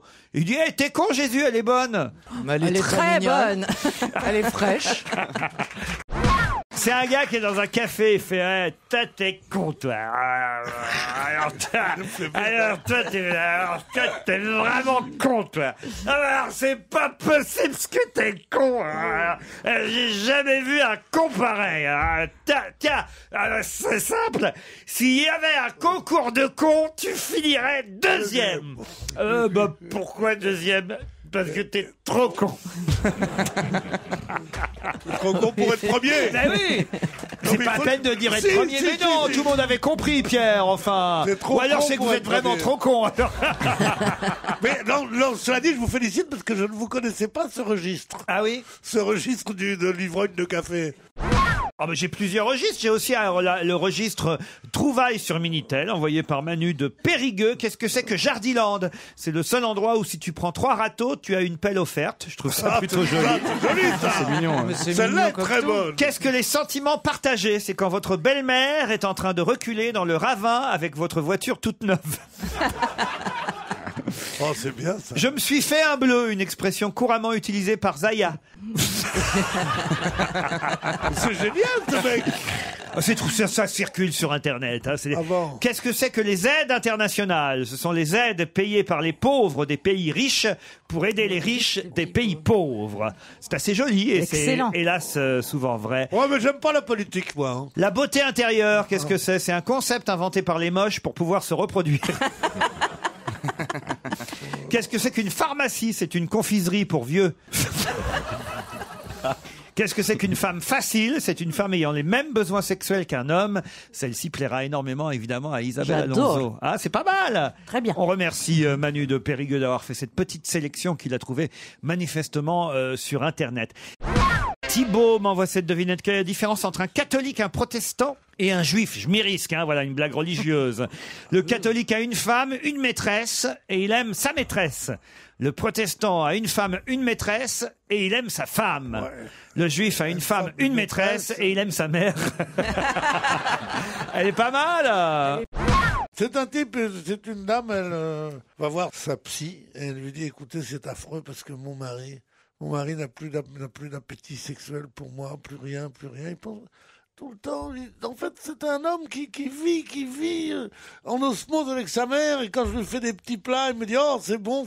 Mais maman, elle ne le fait pas comme ça. Hein. L'autre jour, je suis resté jusqu'à 7h du matin avec le petit dans sa chambre parce qu'il était un peu souffrant. Il me dit, maman, elle serait restée jusqu'à midi avec le gosse.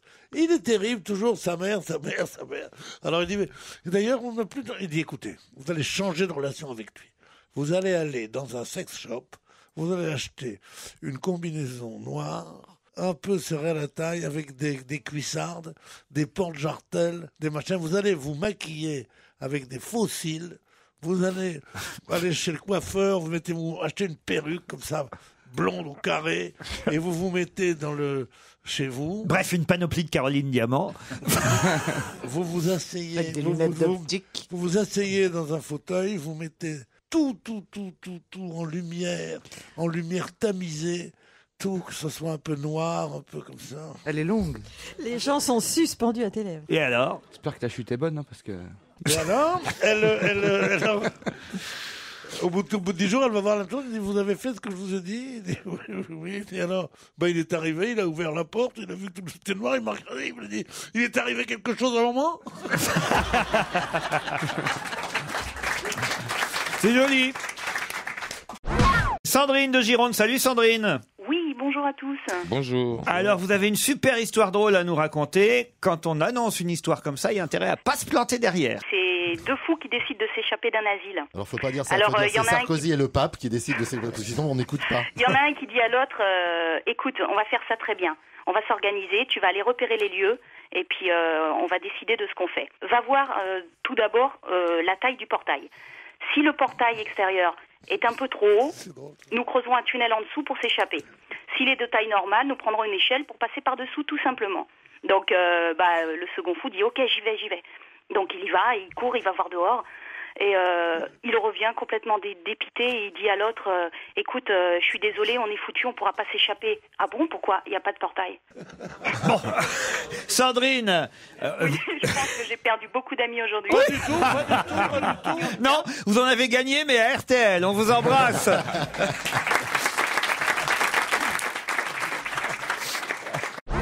Je m'appelle Nico, je suis de Toulouse. Je suis aujourd'hui dans votre studio pour venir voir votre émission. Ça fait pas mal d'années que j'écoute On va se gêner, que je télécharge en podcast. Nous sommes une quinzaine d'élèves d'une école de radio. Vous êtes tous là, la quinzaine? Oh là là. Nous sommes une quinzaine d'élèves d'une école de radio qui s'appelle Sudformadia. Nous sommes venus vous voir à Europe 1 lors de la délocalisation à Toulouse. Et cette fois, c'est nous qui venons à Paris. Je vous lance un défi. Seriez-vous prêt à m'accueillir au micro pour que je raconte une blague en direct? Oh là là, vous avez entendu l'auditrice là Là au moins on aura l'image avec. C'est vous là, le monsieur en question, Nico? Essayez, venez voir. Allez. Il faut relever le défi. On va voir. Les futurs élèves d'une école de radio, enfin plutôt école de radio, futurs animateurs peut-être. Alors juste quand même pour le mettre en confiance, l'auditeur, on peut raccrocher, toi tu devras quitter le studio après. On va faire comme ça, on va essayer. Quel âge vous avez? J'ai 28 ans. 28 ans, ouais. C'est tard pour être dans une école de radio, dites donc. Ouais, mais j'ai commencé avant et maintenant je me suis dit il faut que j'aille dans une école de radio. 8 ans que vous êtes dans une école de radio? Non, là j'ai commencé cette année. Alors allez-y pour la blague. Alors c'est un mec qui est dans la rue comme ça et il croise un ancien ami à lui de l'école qui bégayait. Il fait tiens, comment ça va et tout. Bah écoute, ça va bien et toi? Bah écoute, ça va plutôt pas mal. Qu'est-ce que tu deviens? Ben moi je travaille et donc il remarque qu'il est toujours, qu'il bégaye toujours. Et il dit écoute, j'ai un défi à te lancer. Si tu vas au bureau de tabac et que tu demandes à la dame du tabac, je voudrais un paquet de cigarettes sans bégayer, je te paye une pute. Alors le gars qui bégaye, il est motivé quoi, c'est un gros puceau. Il se dit bon ok, il faut que je m'entraîne. Un gros puceau. Ouais, je vais m'entraîner toute la semaine à dire bonjour madame, je veux un paquet de cigarettes sans bégayer. Jour et nuit le gars il passe et tout machin, il se dit faut que j'y arrive, il faut qu'il me paye cette passe et tout machin enfin. Bon bref. Et puis le jour venu, il arrive donc au bureau de tabac et il va voir la dame qui vend des cigarettes et lui fait bonjour madame, je voudrais un paquet de cigarettes. Et là, il est content, il a réussi à dire ça sans bégayer. Et puis la dame du tabac lui fait mais les cigarettes avec ou sans filtre? Et il la regarde, il fait salope. C'est pas mal, il l'a bien raconté. Pour une première, c'est pas mal. Alors, à l'école de la radio. Ouais, c'est ça, ouais. La première chose qu'on va t'apprendre, peut-être, c'est de pas faire ça. Non, ouais. Quand mais tu racontes des blagues, tape pas sur la table. C'est un peu le stress. C'est une école nouvelle, il n'y a pas de micro. C'est ça. En fait, on fait comme vous, on a un micro attaché. Dis-leur, vous êtes gentil, on fait comme vous, en montant du doigt, c'est pas comme ça. Vous êtes arrivé. C'est mon maître ça, en par plus. Contre, c'est la vous êtes arrivé, c'est j'ai dit comment lui manifester ma bienveillance et c'est vrai. Et vous commencez, ça veut dire, il faut dire maître, nous sommes ravis d'être là. J'ai pas osé. Si tu te sors de ça, tu pourras bosser n'importe où, même à RMC. Faire un petit baiser à son Pierrot, un truc comme ça, je sais pas. Je voulais, mais je me suis dit, s'il faut, il va croire que je suis de la tangente, il va pas aimer. C'est de la tangente, quoi. Ah non, mais non. Pas de la tangente. Non, quel âge? Pas possible. Moi, j'ai jamais cru qu'il était de la contre-allée, moi. Il y a aussi, j'en ai une pour vous aussi. C'est L'avenue cul, moi je suis. il y en a une, c'est il donne de la baguette pour recevoir du tambour. Je sais pas si vous la connaissez. Non, pas du tout. À Toulouse, sur l'Infirmerie, à Paris. Allez, on remercie Nico de l'école de radio de Toulouse, Sud Formadia. Bravo. Justement, on m'a envoyé une histoire concernant Stevie qui décide de se mettre à l'équitation. Alors, il grimpe sur le cheval, Voilà. Il a sans mal au aucune cul aide encore. ni supervision. Le cheval se met à galoper. Stevie n'est pas très stable sur le cheval. Il commence à glisser de la selle, terrorisé. Il essaie de s'accrocher à la crinière du cheval, mais sans succès. Le cheval continue de galoper, apparemment insensible à sa situation. Le cheval continue à galoper encore plus vite. Stevie lâche finalement prise, espérant tomber en douceur sous le cheval sans se faire piétiner. Mais son pied reste coincé dans l'étrier. Saloperie. Sa tête cogne plusieurs fois le sol. Il est au bord de pas grave, l'évanouissement. ça, Aïe, aïe. Quand par miracle, le directeur du supermarché le remarque et débranche la prise.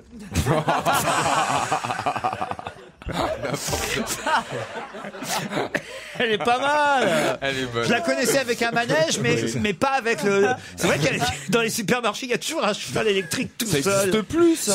Si. Encore. Tiens, quel est le point commun entre François Renucci et Lady Diana, me dit un auditeur. Ils ont tous les deux passé la vitre, oui, c'est vrai. C'est pas mal. Ah, c'est classe. Ah, c'est classe. Alzheimer est une maladie qui sensibilise énormément l'opinion, mais on peut tout de même en rire, me dit Eliane, qui me raconte cette histoire d'un vieux monsieur couché dans son lit et qui crie « Le revolver, le bazooka, le fusil, la mitraillette !» L'infirmière entre précipitamment dans la chambre et l'engueule. Dit « Enfin, ça va pas de crier comme ça, vous croyez encore pendant la guerre? Puis c'est quoi cette odeur d'urine? Ah, c'est ça, le pistolet !»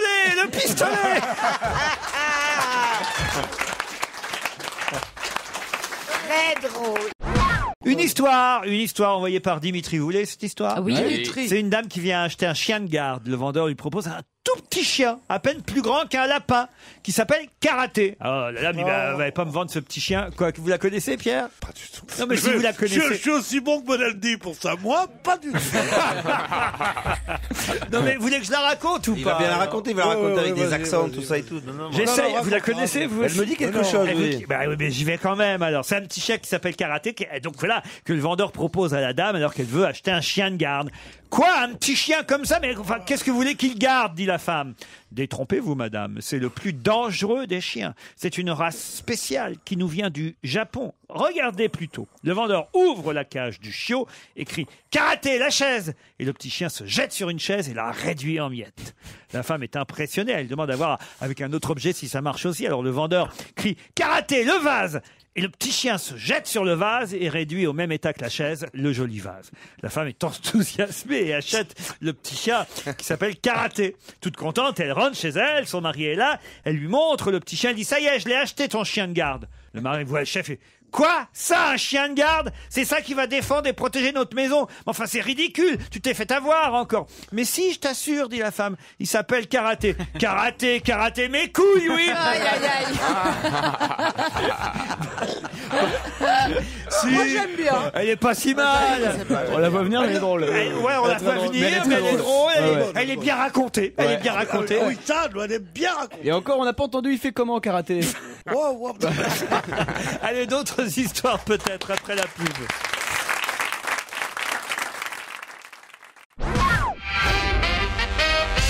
Et j'en ai une autre, si vous voulez, envoyée par Christophe. Ce sont deux poules qui se parlent. Pardon, non. C'est bien la poule, hein. Non, j'en fais qu'une sur deux. Hein. Ah non, c'est pas deux poules qui se parlent, pardon. C'est la chute. C'est la chute. Merde. C'est la chute, c'est bizarre. Heureusement qu'ils viennent frimer en disant elle était bien racontée, elle était bien racontée. Non, c'est pas la chute. Ça s'appelle l'histoire des deux poules. Ah. Voilà. Ah, c'est pas pareil. C'est Non. pas deux poules qui se parlent. très différent. Non, mais vous, parfois, vous me faites tromper. Ah bah oui, c'est notre faute. En fait, ce sont deux futurs des communistes, en fait, on va dire des mélanchonistes. On se met en France aujourd'hui, on pourrait dire ou des mecs du NPA, du nouveau parti anticapitaliste. Oui, voilà, c'est par ça. exemple, on peut dire, oui. Des révolutionnaires, quoi. Ouais, des Tiens, mecs. disons, des c'est Christophe Gérard Alévèque. Miller et Pierre Bénichou qui se parlent. Ça vous va, ça? Ah ouais, oui, là, je ne me vois pas en NPA, je ne me vois pas non plus en poule. Non, Allez-y, allez-y. Alors c'est Gérard Miller, il parle avec Pierre Bénichou et Ça le fait rire à l'avance. non, ça marche pas parce que ça marche pas parce que ça va pas. Non, avec- oui, tu dis que Gérard Miller me parle. Moi, je ne réponds jamais. Non, allez, admettons que ce soit deux révolutionnaires qui se parlent. Oubliez Gérard Miller et Pierre Bénichou. Camarades, dit l'un à l'autre. Ils se parlent comme ça, les révolutionnaires. que ça marchait pas. Camarade, si tu avais 2 maisons, t'en donnerais une à la Révolution? Oui, répond l'autre camarade. Et si tu avais 2 voitures de luxe, t'en donnerais une à la Révolution? Oui, répond à nouveau le camarade. Et si tu avais 1 million sur ton compte en banque, t'en donnerais la moitié à la Révolution? Bien sûr que j'en donnerais la moitié, répond le fier camarade. Et si tu avais 2 poules, t'en donnerais une à la Révolution? Ah, ça non, répond le camarade. Bah, pourquoi tu donnerais une maison si t'en avais 2, une voiture si t'en avais 2, 500 000 si tu avais 1 million, et que tu donnerais pas une poule si t'avais 2 poules? Mais parce que les poules, je les ai. C'est sûr que ça marchait pas avec Gérard Miller. Mais non, ça marchait pas Il parce donne qu'ils pas ont ses déjà poules. les 2 voitures, Ouais, les 2 maisons et les 2... Parce que lui, c'était que les 2 poules qu'il avait pas. Quoi, donc, La révolution est en marche. Donc c'est un dauphin, un petit dauphin qui rentre dans un restaurant, il va voir et il demande bonjour, est-ce que je pourrais avoir un coca? Alors c'est à voir qu'il fait très très bien, ça vous fera 9 €. Alors là le serveur il est quand même choqué, enfin un dauphin c'est rare dans un restaurant, donc là il prend l'argent et puis il se retourne, il fait mais vous savez, on n'en voit pas souvent des dauphins ici. Puis il y a le dauphin qui répond, en même temps avec des coca à 9 €, faut pas s'étonner. Oui, elle est pas mal. On la connaissait, mais elle est pas mal. J'en ai une dans le même genre de blague animalière par rapport au dauphin là, envoyée par Maïli. C'est un petit lapin qui se rend chez son boulanger. Bonjour monsieur le boulanger. Bonjour petit lapin. Vous avez de la tarte à la carotte? Ah non mon petit lapin, je suis désolé, je n'ai pas de tarte à la carotte. Le petit lapin est tout triste, il s'en va.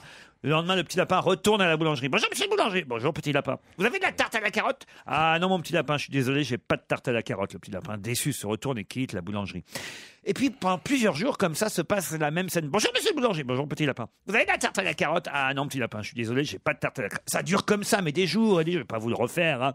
Bon, alors il y a un jour le boulanger, il dit bon, je vais faire plaisir au petit lapin. Il réalise une tarte à la carotte. Et lorsque le petit lapin se présente et lui demande s'il a de la tarte à la carotte, le boulanger est heureux de lui dire « Mais oui, petit lapin, j'en ai justement préparé une pour toi. C'est pas bon, hein ?»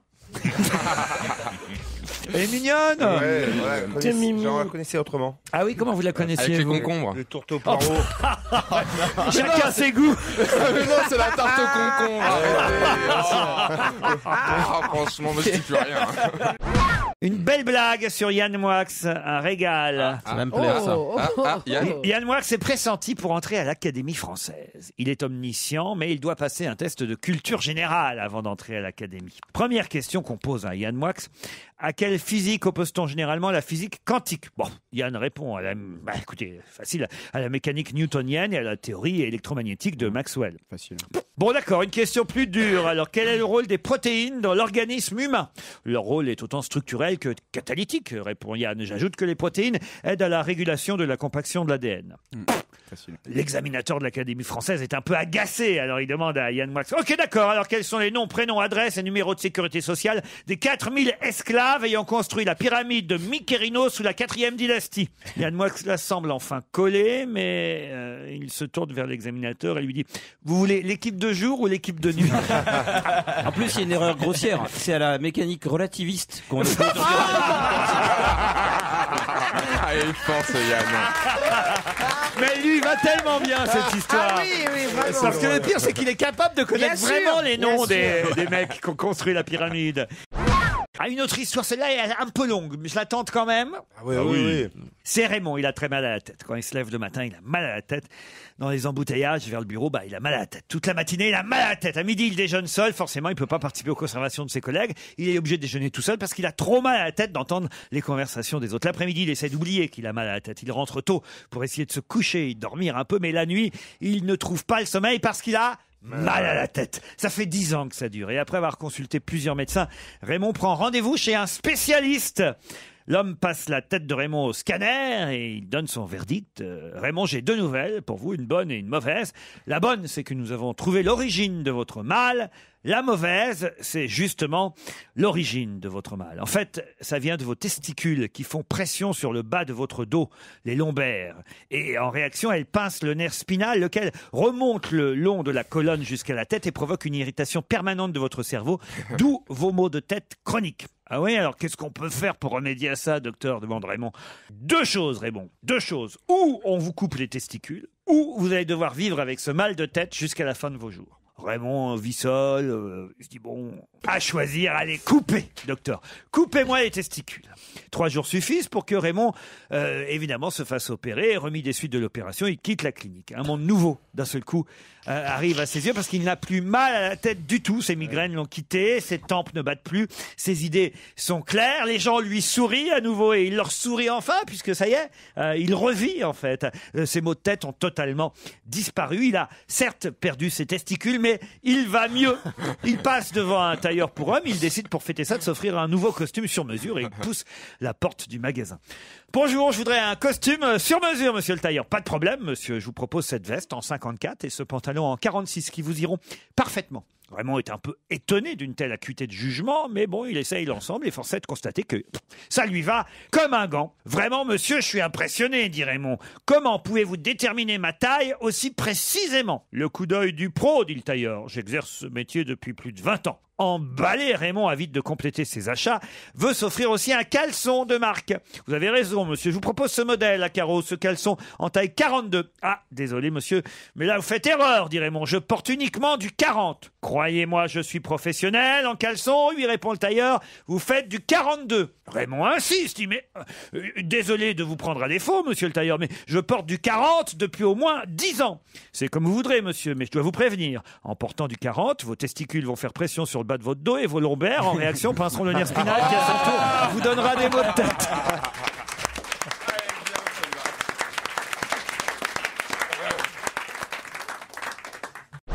Dites, j'ai une histoire à propos de Claude Sarraute et Christophe Beaugrand. Je sais pas si je peux vraiment la raconter. Ah, si. Ah, bah, Si. Oui, bah, allons-y, oui. Ça vous intéresse, Claude? Bah, comment? C'est Christophe Beaugrand qui sonne à l'interphone de Claude Sarraute, mais en pleine nuit. Vous la connaissez, non? Non, j'ai peur. Normalement, elle n'ouvre pas si tard, Claude. Mais le pauvre Christophe semble tout essoufflé. Elle l'entend dans l'interphone. Quelqu'un qui a l'air vraiment affolé.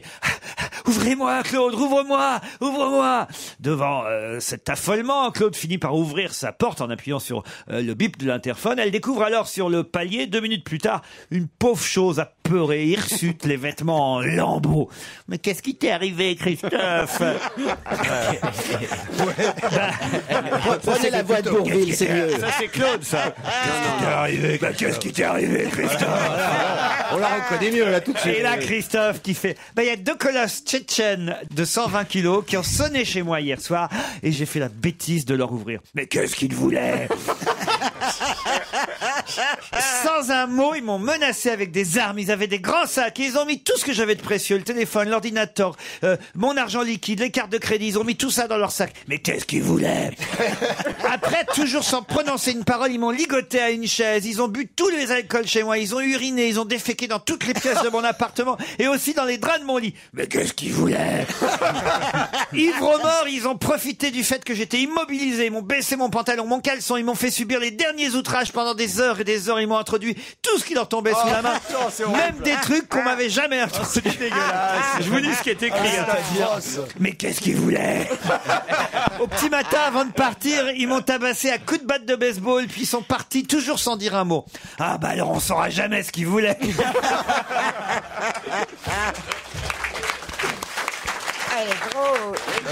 Tu veux que je te dise un truc? Je suis content que Christophe soit là aujourd'hui. Sinon, c'est moi qui aurais pris les trucs. Je me désolidarise complètement. Cela dit, je me permets de vous faire remarquer qu'on en a exclu de l'UMP pour moins que ça. Hein. Elle est drôle, cette histoire, quand même. Non, franchement, Christophe, elle est drôle.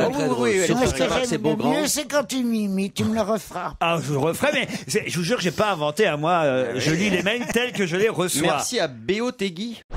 Tiens, justement, j'ai une histoire qui vous concerne, Pierre Bénichou. C'est Jean-Marc qui me l'envoie. Une histoire qui relie Pierre et Titoff, qui n'est pas là aujourd'hui, mais c'est quand même une histoire que je dois raconter en tentant d'imiter évidemment l'un et l'autre. Je vais faire de mon mieux parce qu'évidemment, Pierre, vous le savez, est inimitable et Titoff aussi. Mais enfin, bon, je vais essayer. C'est Titoff qui cherche un moyen de réduire le délai pour aller boire des coups avec son vieux copain Pierre Bénichou. Il a l'idée d'emménager dans le même immeuble que Pierre. C'est une bonne idée d'ailleurs, tiens, vous devriez faire ça. Oui, tout à fait. Oui. Un étage au-dessus, vous voyez. Et comme ça, il aura qu'à sonner le soir pour aller voir un coup. Tiens, où est-ce que tu vas? Où est-ce qu'on sort? C'est comme ça que ça se passe. Vous vous appelez Pierre le soir avec Titoff. Oui, on s'appelle pour dire bonsoir juste avant de se coucher. Ouais. Voilà. Bonsoir, c'est mon Titoff. Bonsoir, toi. Bonsoir, tu dors bien. Ça vous arrive de l'appeler en disant alors, t'es mais où? Oui, t'es assez couvert, t'es sûr? Ne sors pas ta jambe, c'est par là que le froid monte. Allez, oh, il m'énerve des fois, tu veux pas savoir. Bon, alors vas-y. Alors bon, Titoff emménage dans l'appartement au-dessus de chez Pierre, et n'ayant rien prévu de spécial le premier week-end, Titoff décide de refaire la tapisserie un peu vieillotte dans le nouvel appartement qu'il vient de louer. Pour le choix du papier peint, il appelle évidemment le plus qualifié en décoration, toujours fourré au magasin de bricolage, il appelle Stevie. Voilà. Et Stevie lui conseille un joli motif, toile de Jouy. Toile de Jouy. Stevie lui dit, c'est pas donné, mais du Jouy dans toutes les pièces, c'est du plus bel effet. Au moment de raccrocher, Titoff s'aperçoit qu'il a oublié de demander à Stevie le nombre de rouleaux nécessaires par rapport à la superficie de son grand appartement. Comme les appartements de Pierre Bénichou et Titoff sont identiques, évidemment. Titoff descend chez Pierre Bénichou. Et oh Pierrot, combien de rouleaux de papier peint tu as acheté en décembre quand tu as refait toute ta tapisserie? La Pierre, qui est déjà en pyjama-veste,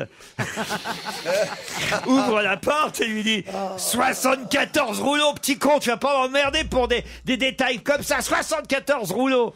Le lundi, à la première heure, Titoff déboule de nouveau chez Pierre Bénichou et il est furieux. Eh, dis donc, Pierre, tu m'as fait acheter une fortune, 74 rouleaux. J'ai fait la tapisserie tout le week-end, j'ai recouvert tous les murs et il me reste 14 rouleaux. Et là, Pierre, qui est toujours en pyjama-veste, tu dis, ah oui, toi aussi. C'est la première histoire belge qu'on ait racontée à Paris. Je pense. Mon grand-père... Elle date d'ailleurs des années 75. Hein. Oui, mon grand-père s'était cassé le col du fémur en écoutant. Titoff et vous avez remplacé les Belges. Vous devriez être fiers. C'est une petite fraise et une petite crotte qui sont dans un jardin. Alors, et la petite fraise, à côté de la petite crotte, elle lui dit, oh, t'es moche, toi, oh là là, t'es marron, tu sens pas bon. Alors, la petite crotte, elle dit rien, et puis il y a le jardinier qui passe, et il ramasse la fraise, il la met à la bouche, la petite crotte, elle fait, à tout à l'heure. Ah oui, d'accord. C'est un chef de chantier, son maçon portugais, qui se rend dans un couvent pour effectuer quelques réparations. Et donc ils arrivent et le chef de chantier dit à son maçon portugais, dit Roberto, va un peu prévenir les nonnes qu'on s'occupe du mur aujourd'hui. Et donc les religieuses du couvent, hein, parce que voilà, les religieuses du couvent. Donc il s'approche de la porte du couvent, il sonne, il y a une religieuse qui ouvre et qui fait oui monsieur, je viens me faire l'amour. La religieuse s'étrangle, devient rouge et dit mais il n'en est pas question, malotru, et elle lui claque la porte au nez. Donc le chef de chantier voit ça de loin, se dit mais qu'est-ce qui se passe? Il court, il arrive et fait mais enfin Roberto, mais qu'est-ce que tu lui as dit? Faire l'amour. Et qu'est-ce qu'elle t'a répondu? Pas possible, malotru. Alors écoutez. Bien. Alors écoutez. Très bien, François. Oui, pardon, à quel moment tu faisais l'accent portugais?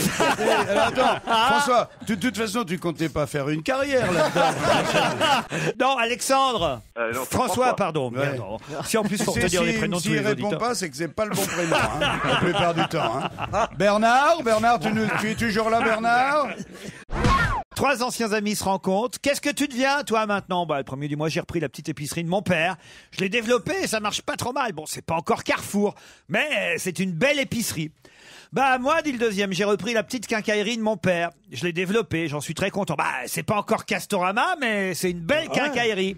Moi, fait le troisième. Vous vous rappelez certainement que mon père était macro et qu'il faisait travailler plusieurs filles sur le trottoir. J'ai repris l'affaire. Je l'ai développée. C'est pas encore la SNCF, mais c'est un beau bordel quand même. Joli. Oui, mignonne. Quelle est la différence entre une pute et un flipper? C'est Dominique Strauss-Kahn qui m'envoie cette devinette. Le flipper, tu mets la pièce dans la fente et tu joues avec tes mains. La pute, tu mets la pièce dans la main et tu joues avec la fente. Oui, très bien. Formidable.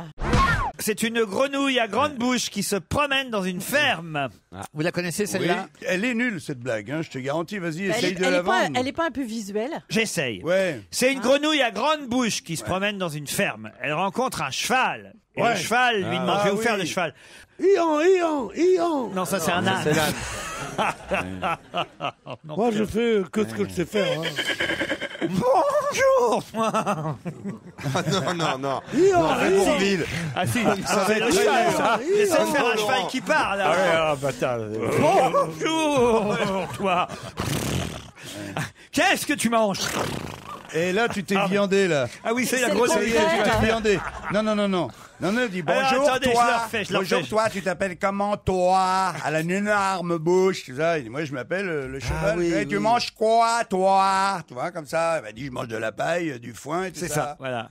Et la grenouille s'en va en sautillant dans la campagne et contente que le cheval lui ait répondu qu'il mangeait de l'herbe. Voilà. Là, la grenouille avec une grande bouche, la rencontre grenouille. une poule.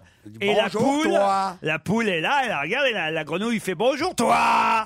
Qui tu es toi? Qu'est-ce que tu manges toi? Et la poule, Super. Mieux que le cheval, là. Ouais. Arrête, il va pondre. Il va pondre. Je veux pas me mettre en avant. Hein. J'ai loupé des animaux. Hein. Ouais, mais là... je les fais pas tous bien. Hein. Je fais bien la vache, par exemple, notamment. Ou le chien, waouh. Mais eux, ils sont nuls pour les animaux. Parce que la grenouille, qu'est-ce que tu manges, toi? allez faire une poule qui parle, vous, alors, franchement. Bon, alors, allez-y. Alors, la poule, elle fait, je suis une poule. Je mange du blé et du maïs. Ah, bon. Au revoir, toi. Fait la grenouille à la grande bouche. Et là, la grenouille rencontre un serpent. Et là, la grenouille fait « Bonjour, toi! Qui es-tu, toi? Qu'est-ce que tu manges, toi? » Serpent. Le vicieux. C'est l'Amazonie. C'est pas le serpent, tu fais Et quand il fait le serpent, moi je monte sur ma chaise, je vais manger la trouille. Je les entends ramper dans le studio, putain. On dirait un tueur en série, surtout. Un serpent qui mange des grenouilles à grande bouche. Et il y en a beaucoup par ici. Il doit pas y en avoir beaucoup par ici. C'est vrai que c'est très visuel. Bah oui, c'est une histoire visuelle. D'accord, mais elle meuble bien 5 minutes. C'est la narration qui était bien, Laurent. Oui, moi je trouve qu'on a bien narré. On s'est pas beaucoup marré, mais on a bien narré. En fait, c'est une histoire traduite de l'anglais. Ah oui? Parce qu'en anglais, ça marche mieux. Pourquoi? Hi, I'm the white mouse frog, and what do you have for dinner? Et donc, on ouvre une grande. Elle est bien, elle est bien aussi. Avec ça. Oh mon Dieu! Et vous la connaissez en allemand? Ah ouais. Guten Tag. Ich bin der Großgrenouille. Non, ça marche pas. Bon, écoutez, je crois qu'on s'arrête sur les histoires pour aujourd'hui. Elle était bien, Laurent. Et on va passer aux questions culturelles avec le premier challenge des auditeurs. Ce sera après les titres de 16h. Ouais, mais bon, Jean-Marie, il n'intervient pas parce que sinon c'est pas du jeu, lui. Il en connaît D'accord, 2000 à l'heure. vas-y, détends-toi, Jean-Michel, vas-y. C'est un monsieur dans la rue, il est en bagnole, il fait une connerie, une infraction, il se fait arrêter par la police. Et le policier vient près de lui et lui dit, monsieur, vous avez commis une infraction, etc. Et à partir de là, écoutez, il commence à lui dresser un procès verbal. Et puis le flic est quand même sympa. C'est son dernier jour de travail. Il est à la retraite le soir même. Alors il dit à l'automobiliste, écoutez, je suis à la retraite ce soir, je vais vous faire une fleur. Je vais vous poser une devinette. Si vous répondez correctement, écoutez, vous ne jouez pas le PV. Alors c'est sympa. Merci beaucoup, monsieur l'agent. Donc il pose la devinette. Il dit voilà, qu'est-ce qui est dans la rue avec 4 roues, un volant et qui roule sur la route, etc. Alors, le mec il dit c'est facile, c'est une voiture. Ah mais attention, c'est une Peugeot, une Renault ou une Citroën? Ah le mec il dit c'est dégueulasse, comment vous voulez que je sache? Ah écoutez, c'est le jeu. Alors il répond c'est une Peugeot. Ah, pas perdu, c'était une Citroën. Bon, tant pis, il met le PV, comment vous allez mettre le PV? Puis le mec il dit mais quand même, c'est pas sympa, vous faites une devinette, c'est impossible à trouver. Bon écoutez, c'est mon dernier jour, je vais être très gentil avec vous, je vous en fais une deuxième, mais c'est la dernière chance. Bon d'accord. Alors il fait une deuxième, alors qu'est-ce qu'il y a? 2 roues, un guidon et qui pétarade dans les rues? C'est une moto. Ah non, c'est une Honda, une Kawasaki ou une Suzuki. Vous faites la même chose, c'est vraiment, c'est immonde ce que vous faites, c'est dégueulasse. Alors il répond quand même, il dit bon, on va essayer, c'est une Honda. Eh ben non, c'était une Suzuki. Alors le mec lui met le PV, etc. L'automobiliste est dégoûté. Bon, puis finalement, il se dit, bon, bah, de toute façon, j'ai commis une infraction, il faut que je paye. Tu peux terminer demain matin, là, parce qu'on a un truc à faire. C'est le principe de l'histoire drôle, c'est pas qu'on se fasse chier pendant 10 minutes juste pour sourire à la fin. hein. Monsieur Kersozon, s'il vous plaît, c'est fini. Et donc le mec il dit bon bah tant pis, je prends mon PV, etc. Puis il dit au flic, mais écoutez, vous avez été quand même sympa, je vous souhaite une bonne retraite, etc., etc. Je peux vous en faire une, moi, des devinettes avant qu'on se sépare? Le flic, dit oui, allez-y, pourquoi pas. Alors l'automobiliste lui dit mais qu'est-ce qui marche dans la rue avec une jupe très courte, des barésies et qui se totrit du cul sur le trottoir? C'est une pute. Ah non, c'est ta fille, ta sœur ou ta mère? Oh, mais si, elle est pas mal. Elle est un peu merci, longue. monsieur Ruquier. Voilà. On la connaissait. Elle est un peu je longue. sais bien Elle a que deux vous la défauts. On la connaissez. connaissait et elle est longue. Alors c'est vrai qu'elle est encore plus longue quand on la connaît. Laurent, ce qui est génial, c'est que tout le monde regarde Jean-Marie comme si on était à Cap Canaveral pendant. Et Jean se dit c'est grave, est-ce que la fusée va se cracher ou pas? On le regarde vraiment inquiet et il est là, il prend des notes. C'est le spécialiste, c'est l'Albert Ducrot de la blague. Non, mais attends, il mime la blague. Olivier de Kersauzon arrive au paradis au cours de ses vacances en croisière sur un paquebot Costa. Alors qu'il était, lui, uniquement passager, le paquebot Costa a coulé à pic. Tout le monde a disparu à bord de la croisière. Et Olivier, évidemment, qui le mérite fortement, lui arrive au paradis. En le voyant, Saint-Pierre, fidèle auditeur dont va se gêner, n'en croit pas ses yeux. Quoi ? C'est vous, Olivier de Kersauzon, le meilleur marin du monde? Oui, c'est moi. Et alors? Vous, Olivier de Kersauzon, qui avez jeté l'ancre dans les criques les plus paradisiaques de la planète? Ouais, je te dis, parle-moi meilleur. Vous, Olivier de Kersauzon, qui avez goûté les mets exotiques les plus fins à chacune de vos escales? Ouais, et alors? Vous, Olivier de Kersauzon, qui avez couché avec tant de femmes sublimes à la peau appétissante comme une mangue gorgée de jus? Ouais, je te dis, c'est moi. Bon, bah, entrez au paradis, mais je sais pas si ça va vous plaire. C'est pas mal. Elle est mignonne, ouais. C'est mignon, elle est mignonne. Bon. Vous n'allez pas dire que les bateaux, ça marche? Ah non, d'autres mails dans un instant. Non, mais ça-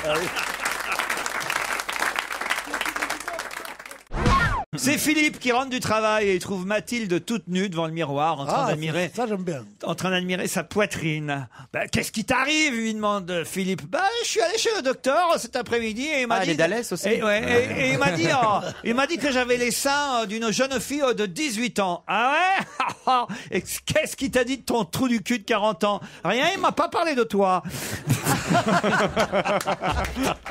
Bon, Elle est con, elle est connue, mais bon. bon, elle est marrante. Écoute, Kersozon et moi, on peut te dire, on a bourlingué dans des endroits où on racontait des histoires épouvantablement cons et tout. Mais comme c'est un de nos hits, ça vraiment. Et ton trou du cul de 40 ans, j'ai pas parlé de toi. On a entendu oh, putain, tête du mari. Demandez-lui de raconter la blague du soudeur. C'est quoi ça, la blague du soudeur? Ah, mais ça, je l'ai écouté chez vous en plus. C'est l'histoire d'un petit garçon qui, pour le carnaval, demande à sa maman un masque de soudeur. Et sa maman lui dit désolé, c'est un peu cher pour nous, tu comprends. Bon, après, il arrive à insister, le petit, et finalement, sa maman lui apporte un masque de soudeur. Alors, il est tout content, il met son masque de soudeur et il part à l'école. Et là, à ce moment-là, une voiture s'arrête sur le bas-côté avec un vieux monsieur qui lui dit « Bonjour, tu vas à l'école ?» Alors, le petit fait « Oui, ben viens, je t'emmène. » Alors, il monte dans la voiture. Au bout d'un moment, les cheveux dans le vent, le monsieur commence à chuchoter « Dis-moi, tu sais ce que c'est qu'une fellation ?» Alors le petit, il regarde pas, il regarde en l'air. Je suis gêné. Heureusement qu'il est envoyé par RTL. Surtout heureusement qu'il est majeur. Tu m'as l'air de savoir ce que c'est, toi, une fellation. Attends, j'ai mon Alors masque de attends, soudeur. attendez la chute. Et alors Alors le petit ne répond pas, il fait encore quelques kilomètres et il lui chuchote à l'oreille. Dis-moi, tu sais ce que c'est qu'une sodomie? Oh non, mais enfin, écoutez, c'est gênant. Oui, surtout pour un premier encart. Si les auditeurs reviennent ici faire les blagues de Bigard, on s'en sortira pas. Et alors, et après Et le petit ne répond toujours pas et au final, le gars lui dit mais tu veux venir chez moi? Et là, le petit lui dit, vous savez, je suis pas un vrai soudeur, hein. Ah, c'est pas mal. Ah si, elle est pas mal au fond. Si, elle est marrante. Ah oui, mais je me souvenais pas qu'on avait raconté cette histoire-là. Je vais vous demander de rejoindre votre place parce que Pierre Bénichou va vous péter la gueule s'il arrive. Et Sylvie va vous... Non. Mais c'est pas un vrai soudeur. Hein. Vous me dites si ça peut vous encourager à m'appeler, je vous envoie une blague. Alors la blague que vous m'envoyez, on l'a déjà racontée 18 fois. Alors donc on... Oh bah oui. Non, mais allez-y si ça vous fait plaisir, hein, Gaël. Allez-y. Oh bah, je me lance si vous voulez. Allez, allez. Alors. Mais je vous aurais prévenu. Elle est déjà bien cassée à l'avance, la blague. Mais ça part vachement bien ton histoire, je te le dis tout de suite. Le hein. problème, Gaël, Allez, c'est que tu pars perdant, là. Crache-toi dans les mains, mon petit bonhomme, vas-y. Immédiatement. Alors, c'est un père qui revient du salon des nouvelles technologies. Donc, arrivé chez lui, il s'empresse de. Donc, ça pourrait être Bonaldi qui présente ce produit. Hein. Mais ce produit, contrairement à Bonaldi, celui qui présente, il marche, celui-là. Très bien. Donc, il arrive chez lui, il s'empresse de montrer à son fils de 15 ans ce qu'il a acheté donc au salon. C'est un robot qui détecte les mensonges et quand on lui ment, il donne une claque. Donc voilà, c'est une super invention et le père est pressé de tester cette nouvelle invention devant son fils. Alors il lui demande as-tu fait tes devoirs aujourd'hui? Alors son fils lui répond que oui, bien sûr, c'est un élève modèle, tout ça. Et là le robot le démentit, il s'approche de lui et lui colle une claque. Eh oui, parce qu'il n'a pas fait ses devoirs, évidemment. Ah bah non, personne n'est parfait. Alors le fils avoue à son père qu'en fait il était chez un ami et qu'ils regardaient ensemble un film. Et là le père lui... Il faudrait vraiment que tu accélères, je te jure. Le père lui demande quel genre de film. Non, tu devrais te concentrer sur ton concours d'infirmier parce que ton concours de comique c'est foutu. Bon, voilà. Quel genre de film lui demande le père? Alors il répond Toy Story et paf, il se prend une autre baffe du robot. Alors là finalement il dit bon bah ok c'est vrai, oui je regardais un film porno. Le père choqué s'emporte et lui dit qu'à son âge jamais il regardait ce genre de choses et paf il se prend une claque du robot. Et là la mère qui regardait la scène de loin arrive et dit à son mari en rigolant eh ben c'est bien ton fils et paf elle prend une claque du robot elle aussi. Voilà, bah, c'est mignon. Elle est marrante. Non mais elle est bonne, elle est marrante, hein, mais on l'avait raconté déjà. Alors c'est une vieille femme qui vit dans le désert, dans un mobil-home depuis des années, qui est pauvre. Ça ressemble beaucoup à Christine, oui. Non, pas du tout. Et donc passe une autre vieille qui est morte de soif. On dit pas une vieille femme et on dit pas une autre vieille femme ici. On dit Michel et Daniel. C'est ça. Et donc Daniel passe et elle est épuisée, assoiffée et gentiment l'autre la fait boire, la rasséréne etc. Et là Daniel s'avère être une fée. Ce que vous ne saviez pas, et elle lui dit, écoute, tu as été tellement gentil, fais 3 vœux. Alors son premier vœu, c'est de redevenir une belle jeune fille, bien sûr. Donc le vœu est exaucé, et elle se tourne vers son mobil-home, et elle dit, que ça soit un beau château, et ça devient un immense château magnifique. Et puis là, elle regarde son chat, puis elle dit, fais-en un très joli prince, et ça devient un magnifique prince qui se tourne vers elle et qui lui dit, et maintenant, qui va pleurer de m'avoir fait castrer, connasse? Ah oui, elle est mignonne. On la connaissait, mais elle est mignonne. Voilà. Et puis, bien racontée, elle peut marcher. C'est un homme qui regarde intensément sa femme, fou de désir. Celle-ci voit bien qu'il la regarde un peu différemment d'habitude. Et elle lui dit, je connais ce regard. Toi, tu as quelque chose à me demander. Alors vas-y, suce-moi, lui dit l'homme. Pardon? Ah ben voilà. C'est une discussion normale en fait. Tu peux pas être un peu romantique de temps en temps, lui dit la femme. C'est alors que l'homme la regarde encore plus intensément avec un sourire au coin des lèvres et lui dit, suce-moi sous la pluie. Ah, elle est pas mal. Moi j'aime bien. Ça y est. Elle est pas mal. Ah, ça se passe dans l'appartement de Caroline Diamant et de son mari. Il est tôt le matin, Caroline est dans un peignoir à peine entrouvert et elle prépare le petit déjeuner pour son mari. Elle est en train de faire les œufs à la coque pour le petit déjeuner. Mais alors là, Monsieur Diamant passe tout près d'elle et il l'effleure. Elle se tourne vers lui et sans embarras, Caroline lui dit « Fais-moi l'amour, là, tout de suite !» Sous la pluie. Là, le mari se dit « Mais c'est pas une journée comme les autres. » Il en profite, il embrasse Caroline, il la retourne sur la table de la cuisine, il passe à l'acte. À peine terminé, Caroline remet un peu d'ordre à sa tenue, retourne tranquillement vers ses œufs qui cuisent. Le mari, toujours sous le charme, l'enlace dans ses bras et lui dit à l'oreille « Qu'est-ce qui t'a pris comme ça d'un coup ?»« Oh rien chérie, le minuteur est cassé. »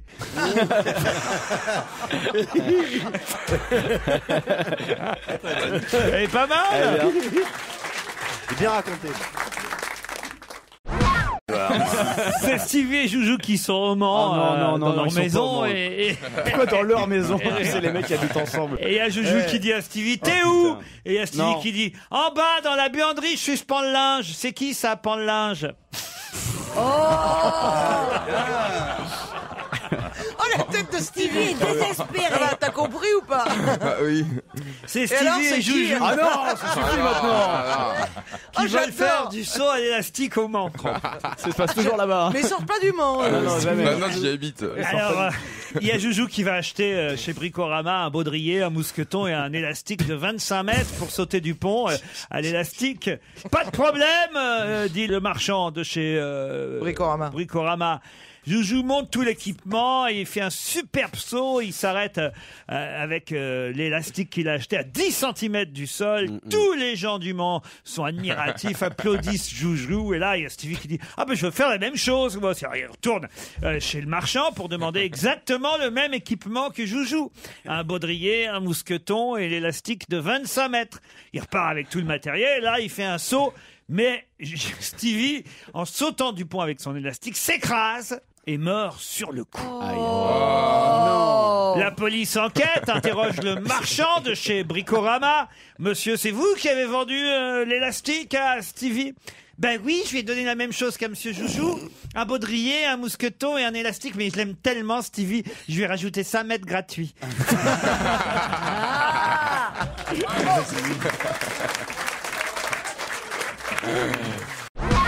C'est un légionnaire qui... Ah oui, oui, revient- ça commence bien déjà. Ouais. C'est un légionnaire qui revient à la civilisation, on va dire. Et la première chose dont il a envie, évidemment, c'est de tirer un coup. Donc, à cette époque-là, il y a encore des bordels. Dites-le avec des mots fleuris, il y a un jeune public. Non, laisse-la. Déjà que j'ai du mal à comprendre. Bon, d'accord. Alors... Bon, tirer un coup et bordel, Oui, ça va, alors, tu captes. Ouais. Donc, il demande à la tenancière une blonde et une vraie blonde. Ouais. Mais alors, il y va, oui, j'ai ça, il n'y a pas de problème, elle est très jolie, il monte, il rentre, il voit une belle blonde peroxydée, allongée sur le lit, et puis elle retire le drap, et là, c'est tout noir. Alors, très très très en colère, il sort, il va voir la tenancière, il lui fait un scandale, vous vous rendez compte, moi j'ai demandé une vraie blonde, vous m'aviez assuré qu'elle était blonde, regardez-moi ça, il remonte dans la chambre, regardez-moi ça, c'est tout brun. Et là la blonde le regarde, elle fait, mais attendez, c'est pas fini, allez, dégagez les mouches. Oh non, non, non. On la connaissait pas. Elle est bien, elle est bien. On a bien fait d'appeler, Sophie, on vous embrasse.